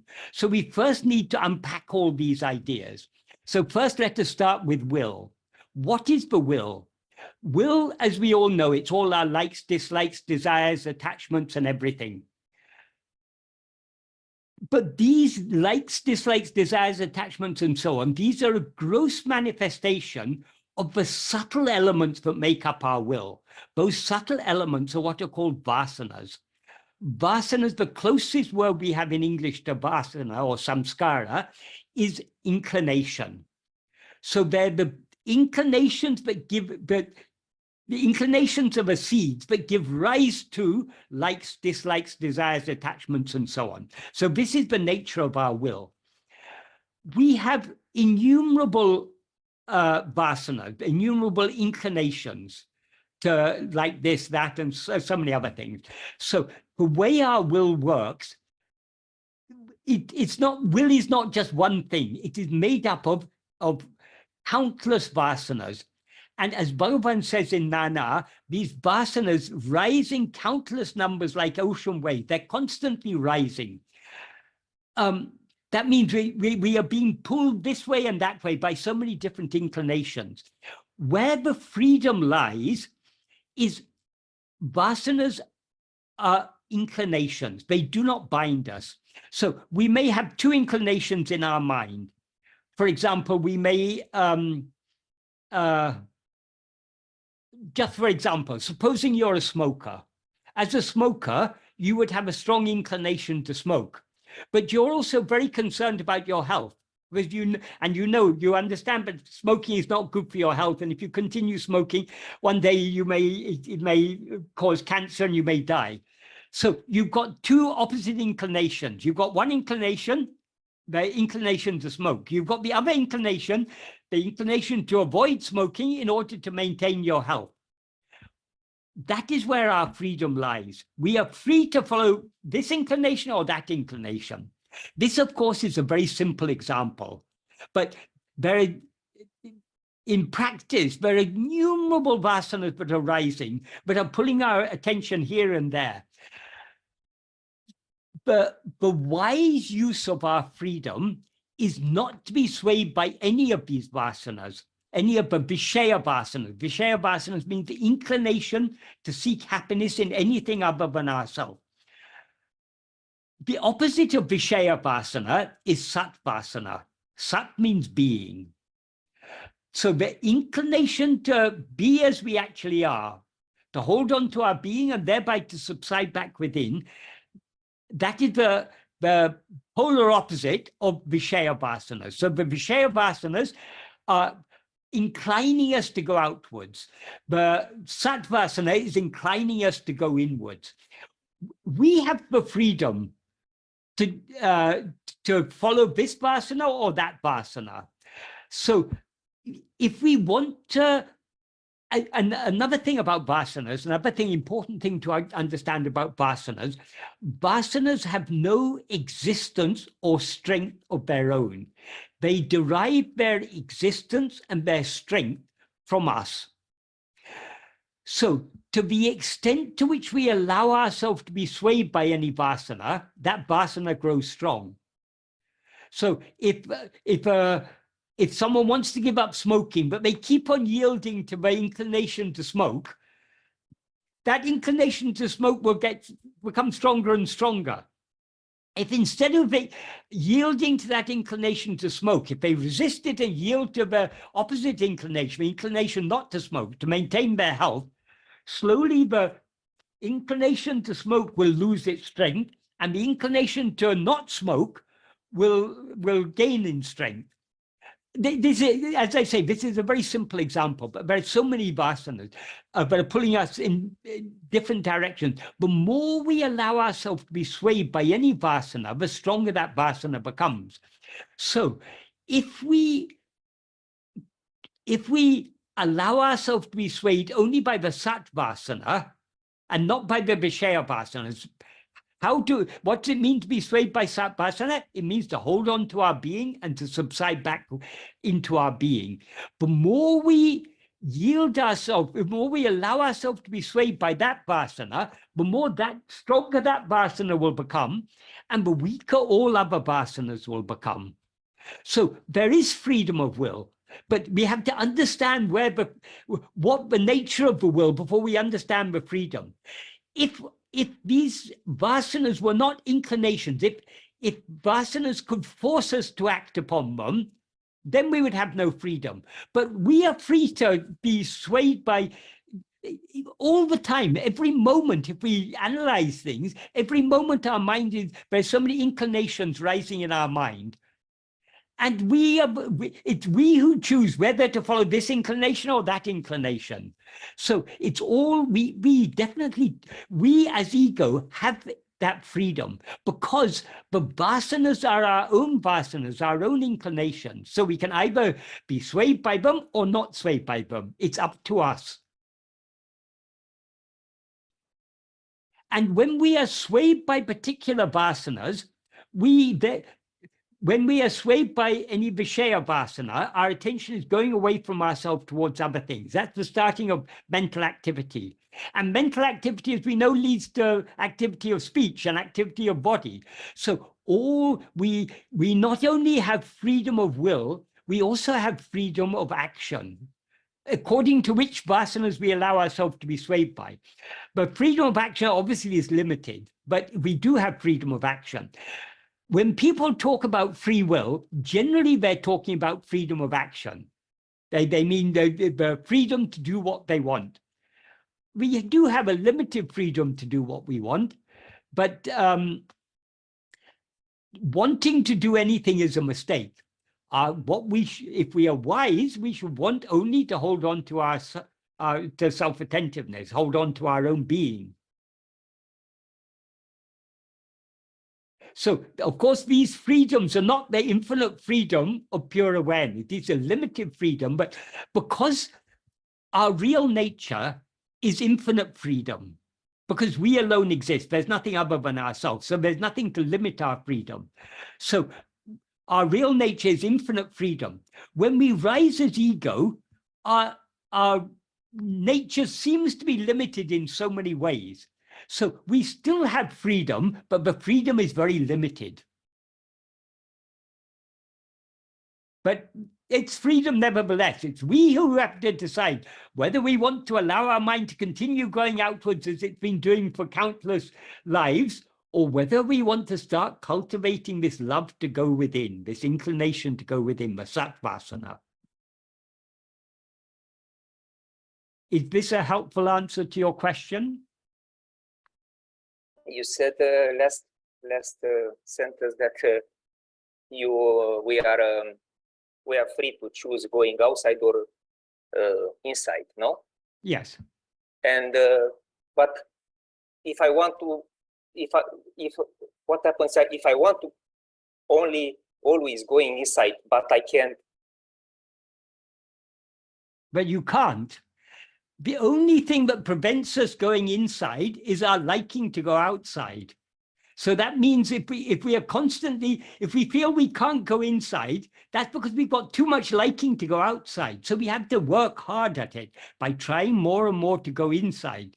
The more we try to go inside, the more we strengthen that sattvasana and weaken the Vichara vasanas. That's why practice is necessary. So to strengthen my like to going inside. Yes. Mm-hmm. That is, the more you try to go inside, the more you're there. When you go inside, you're allowing yourself to be swayed by the sattvasana. The more you allow yourself to be swayed by the sattvasana, the stronger it becomes.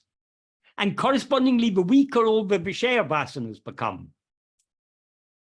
So in this situation, I punish myself going outside. Yes. All the troubles we face are troubles we bring upon ourselves by rising as ego. I understand. Yeah.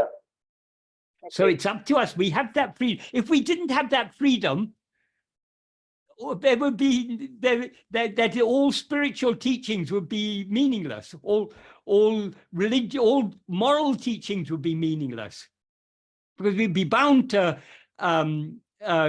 do whatever we want, whatever our will makes us do. We're not bound by our will. We're free.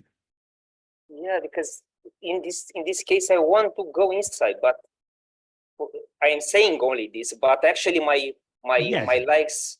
You have a little liking to go inside. You have far more liking to go outside. That's a pitiable situation we're all in. That's why Bhagavan insisted practice is necessary. And he said, by practicing and practicing in this manner, the strength of the mind to stand firm to remain firmly fixed in its source will increase. So it's the practice is necessary. It's easy to say, oh, I want liberation, I want freedom, I want to go inside. Bhagavan once said jokingly, everyone who comes here says they have come only for liberation, for moksha. But if I show a small sample of moksha, all the crows will fly away and I'll be left sitting here alone. What he's pointing out by that is we say we want freedom. If we really want freedom, freedom lies only within. It doesn't lie outside. If we really want freedom, we have to go within. So to the extent we go within is the measure of how much genuine liking we have to go with for freedom. I can understand, what you are saying. Yeah, I feel like a liar, yeah. Okay. And you mentioned also about cause and effect. Yeah. Generally, that is cause and effect is there in this, obviously in the material world that we see cause and effect. We also see cause and effect within ourselves. But from a materialist point of view, everything is caused by something that came before it and caused by something. It's an infinite regress. But we are not viewing, we shouldn't view these things from a purely materialist point of view. We have to go deeper. According to Bhagavan, the first cause and the root of causation itself is ego.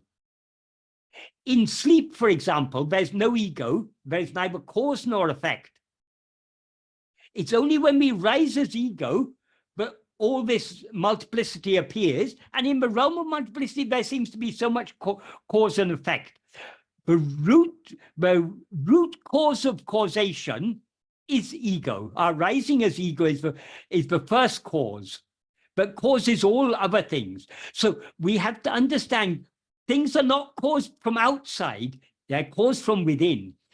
Everything we see outside, according to Bhagavan, is just a projection of our own vasanas, our own inclinations. So it's our rise, when we rise as ego, it's the nature of ourself as ego to have vasanas, and we project those vasanas as this body and world and everything else.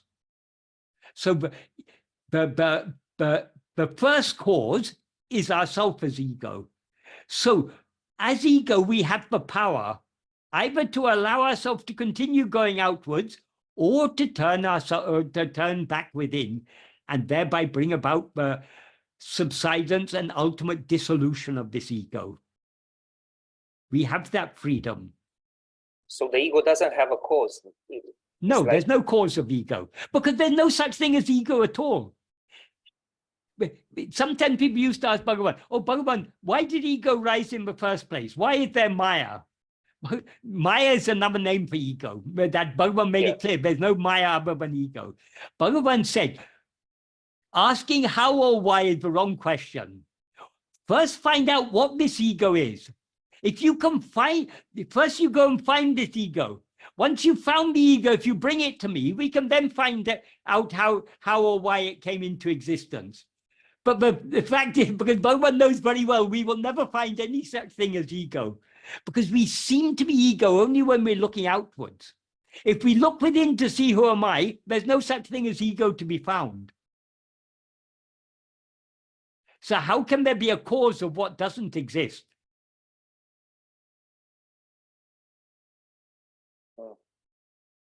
Ego is the cause of everything else. But if you try to investigate ego, there's no such thing as ego. So the ultimate truth is ajata. There never was, nothing ever came into existence. What is alone is as it is. And we are that. Yes. Yeah, now I understand more.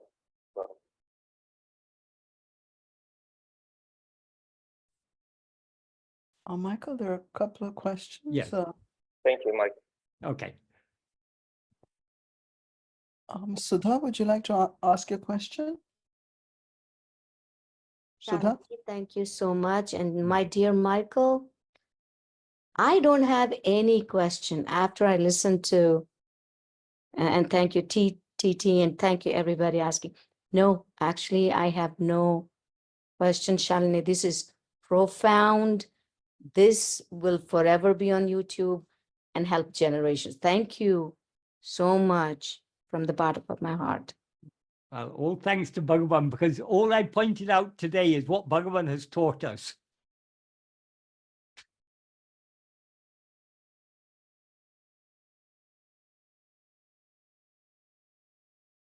The next one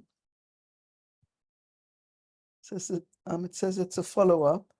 When you say we have the freedom to be swayed by Durvasana or Sadvasana, what's that we? Is that the ego, the intellect, or the I am? In Bhagavad Gita, verse 6.25, what does the word buddhya refer to? The intellect or something else? But in answer to the first question, we there refers to ego, but our own being doesn't do anything. Our own being is just infinite freedom. It's not freedom to do this or that, it's just freedom, pure freedom. So it's only as ego, but we have the freedom either to go outwards or to go inwards.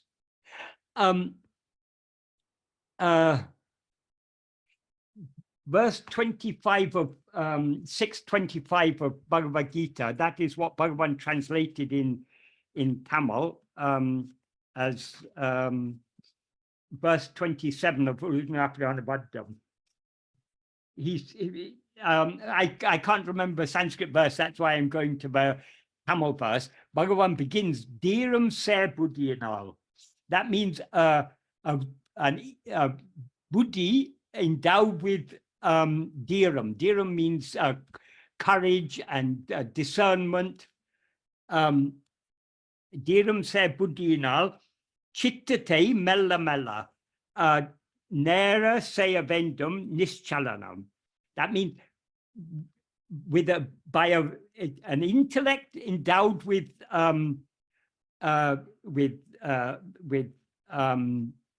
courage. Intellect here means the power of discrimination, the power of discernment.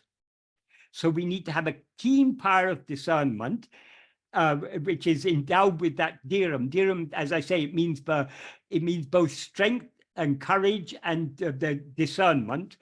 So with that clear discernment, we need to bring the mind to the state of nischalana, of motionlessness. How do we do that? That is what is explained in the second half of the verse. That I remember Sanskrit. Atma samstam mana kritva na kinchitapi chintayat. The same Bhagavan says in Tamil, Chittate anma vil se tidika. Fix the mind in Atma. Atma samstam mana kritva. Na chinti, na Atma samstam mana kritva, I'm sorry, I just had it. I had the word now. Yeah, do not think even in the least of anything else. Bhagavan says it in Tamil very forcibly also. Matredubam, anything else at all, ittanayam, even the slightest, enidade, do not think even in the slightest of anything else. In other words, we need to attend only to ourselves. But for that, we need to have a clear power of discernment. We need to be able to distinguish what we are from everything else. So we need to have that,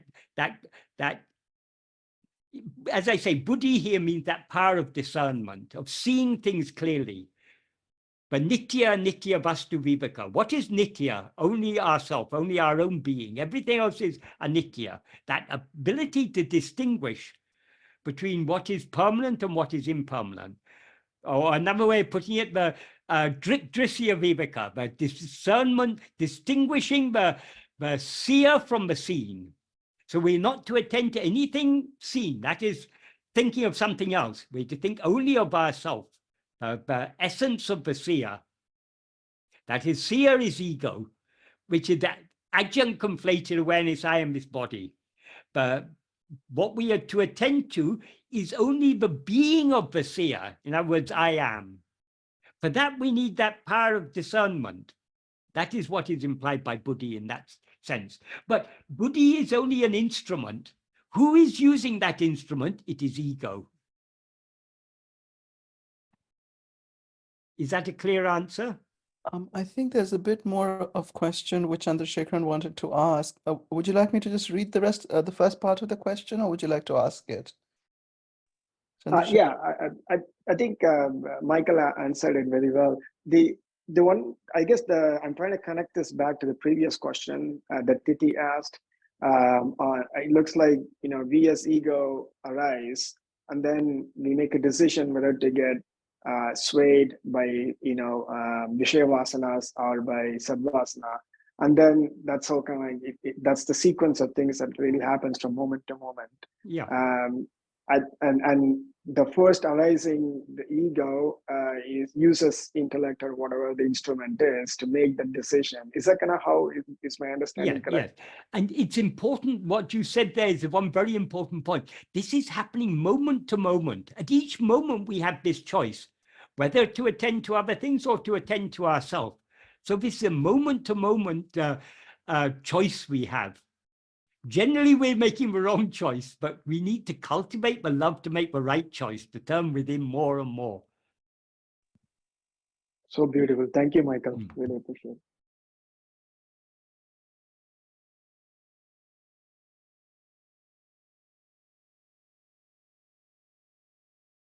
Yeah, sort of in terms of, I think the previous question from Titi and then Chandrasekharan. So this idea of the ego, that I am is not an object that one can hold on to, of course, that's in terms of true being. But the nature of the ego is constantly grasping being, sort of particular types of being, something like that. That is Bhagavan has explained it very beautifully in verse 25 of Uludunapadu.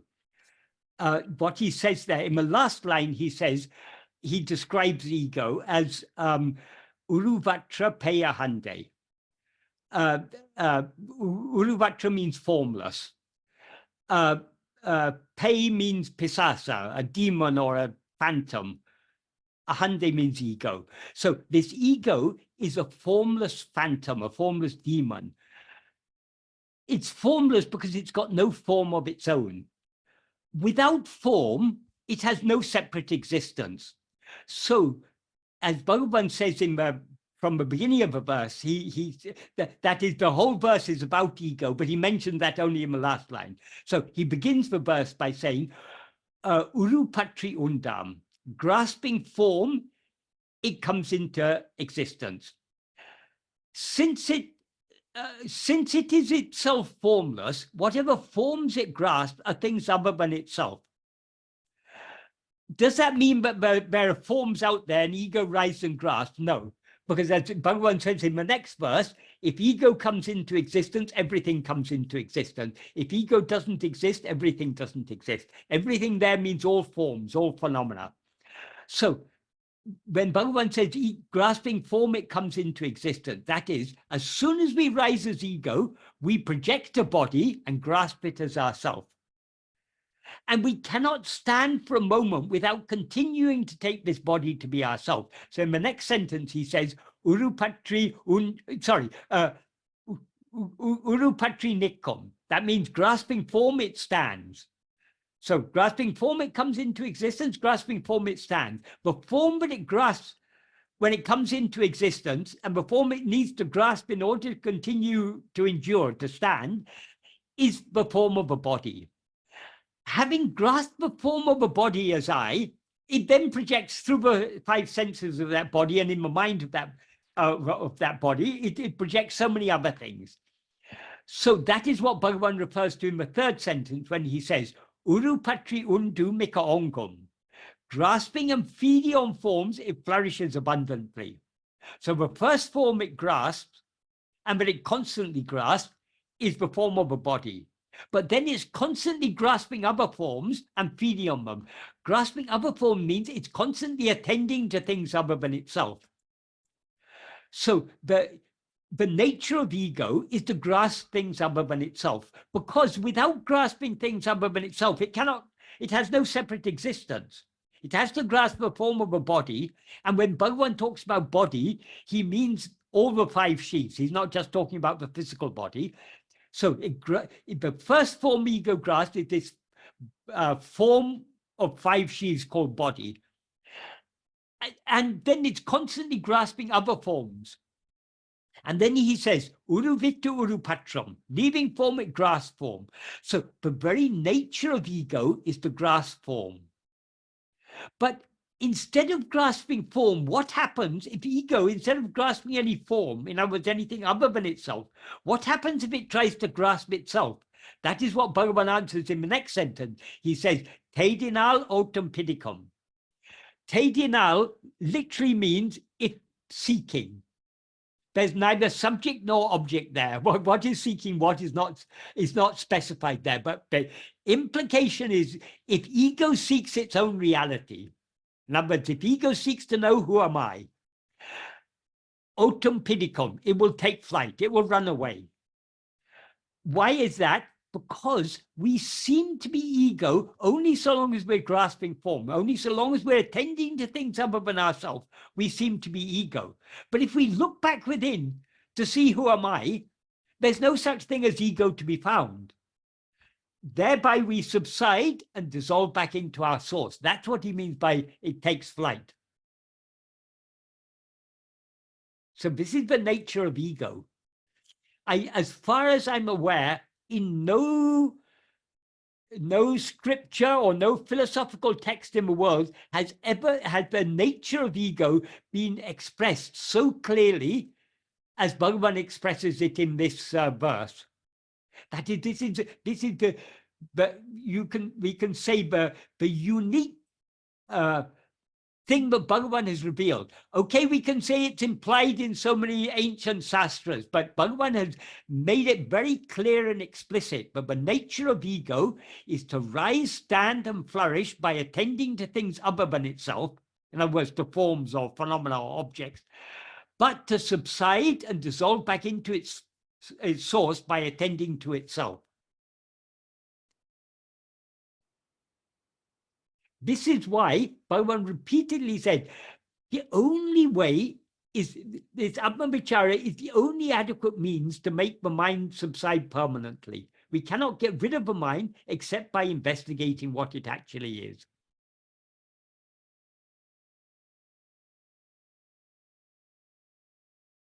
There is another question here, and then we can see, Michael, if you really want to continue anymore, which is just following on this really, which is, what is the difference between Atma Vichara and Jnana Vichara?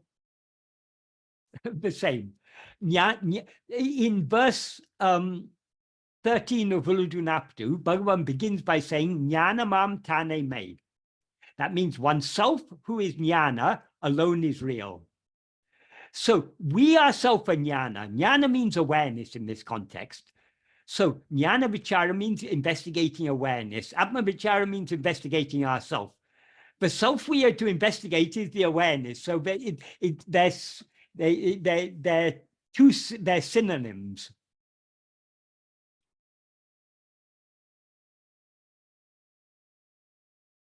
This is the last question. Is it safe to say that every night when we subside into sleep, that this can be likened to putting down the luggage on the train during the waking state? In a way, yes. that is obviously when we fall asleep, we're not holding, but we're no longer holding the luggage on our head. But it's because we ourselves, but who is the one holding the luggage on the head during the waking state? It's ego. Ego disappears, so its luggage also disappears along with it. So, yeah, when we fall asleep, we let go of everything, but we let go of everything with the confidence that we're going to wake up again the next morning. But are we ready to, would we be willing to fall asleep if we knew that falling asleep meant eternal sleep, but we would never, ever, ever wake up? We would not be willing to do so because we still have so much desire and attachment for this life. The annihilation of ego is eternal sleep, what is otherwise called Turiya, the fourth state, which is not just a state that's going to be attained in the future. It's our real state even now. It's eternal. We are not aware of the fourth state, the state of pure awareness, because we're looking outwards. If we look within, we will see pure awareness alone exists, nothing else exists, and we are that.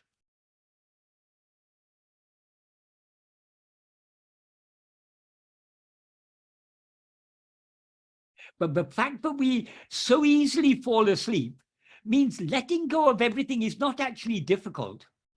So why do we find it so difficult when we're trying to hold on to self-attentiveness and let go of everything else? Why do we find that so difficult? Because when we turn our attention within to hold on to ourselves, we are embracing eternal sleep. And we are not yet willing to lose ourselves in eternal sleep. As Bhagavan says, well, Murugan says, Ayayati Sulapum, Anma Bidei Ayayati Sulapum. Extremely easy, exceedingly easy, Atma Vidya, extremely easy.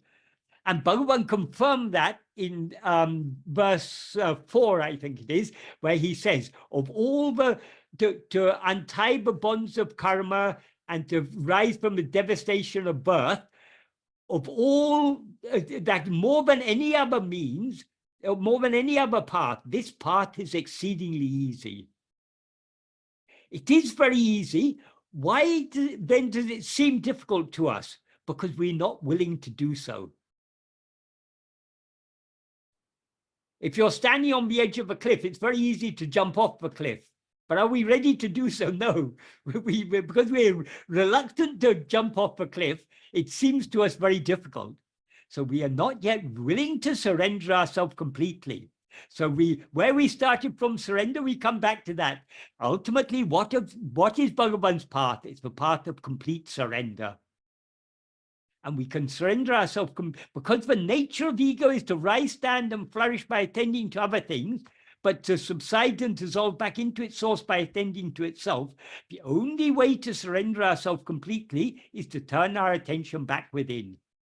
That's why Bhagavan says, being Atmanishta Paran, giving not even the slightest room to rising of any thought other than Atma Chintana, alone is giving ourselves to God.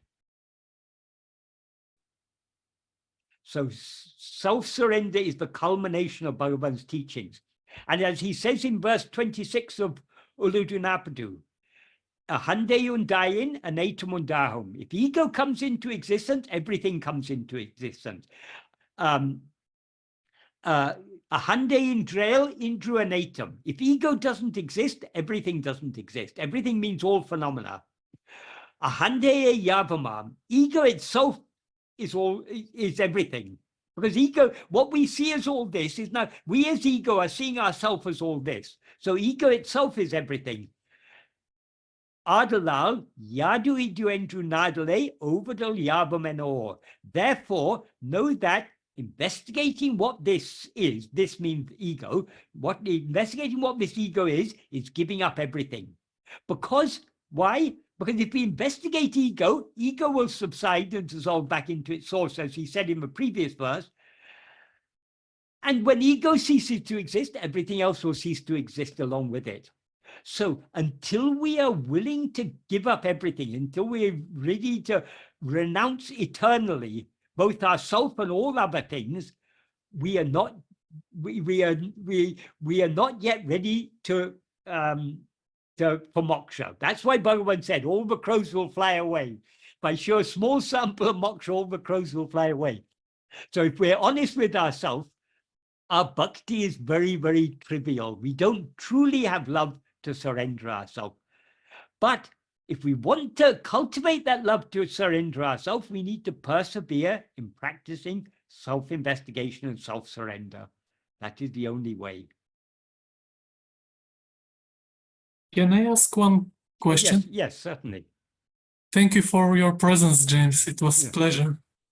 I would like to ask about the nature of our experience now, we together. I from Bulgaria, Sofia, you maybe in England, other 57 friends. What is the texture of our being now? If it is only one being, does this mean that we are in the light of this presence and only this is, and we are now appearances which are pretending somehow that we are not it? Just to expand our present situation now, okay. Like you, me, Bhagavan, but nothing but Bhagavan is. Thank you very much. Right. Bhagavan explained all this multiplicity is nothing but a dream. The dream exists only in the view of the dreamer. The dreamer is ego. So when we rise as ego, we see all this multiplicity. We see ourselves as one among so many other people. We see a world with so many other people, with Bhagavan and everything. All this is just an appearance. It's just a dream. It all seems to exist only when we rise as ego. In sleep, none of these things appear. In sleep, there's no body, there's no world, there's no you or me, or there's just pure being. All we are aware of in sleep is our own being, I am. We're not aware of any phenomena. Why? Because no phenomena exist. Because phenomena exist only in the view of ego. So in the view, when in the absence of ego, nothing other than our own being exists. It is as simple as that. Yes, but can we say that the texture of Maya, which is non-existent, somehow exists in Bhagavan heart no matter what is happening? Because like persons, Ramana Maharshi is free and he is manifesting Bhagavan. Maybe one day it will happen with our bodies too.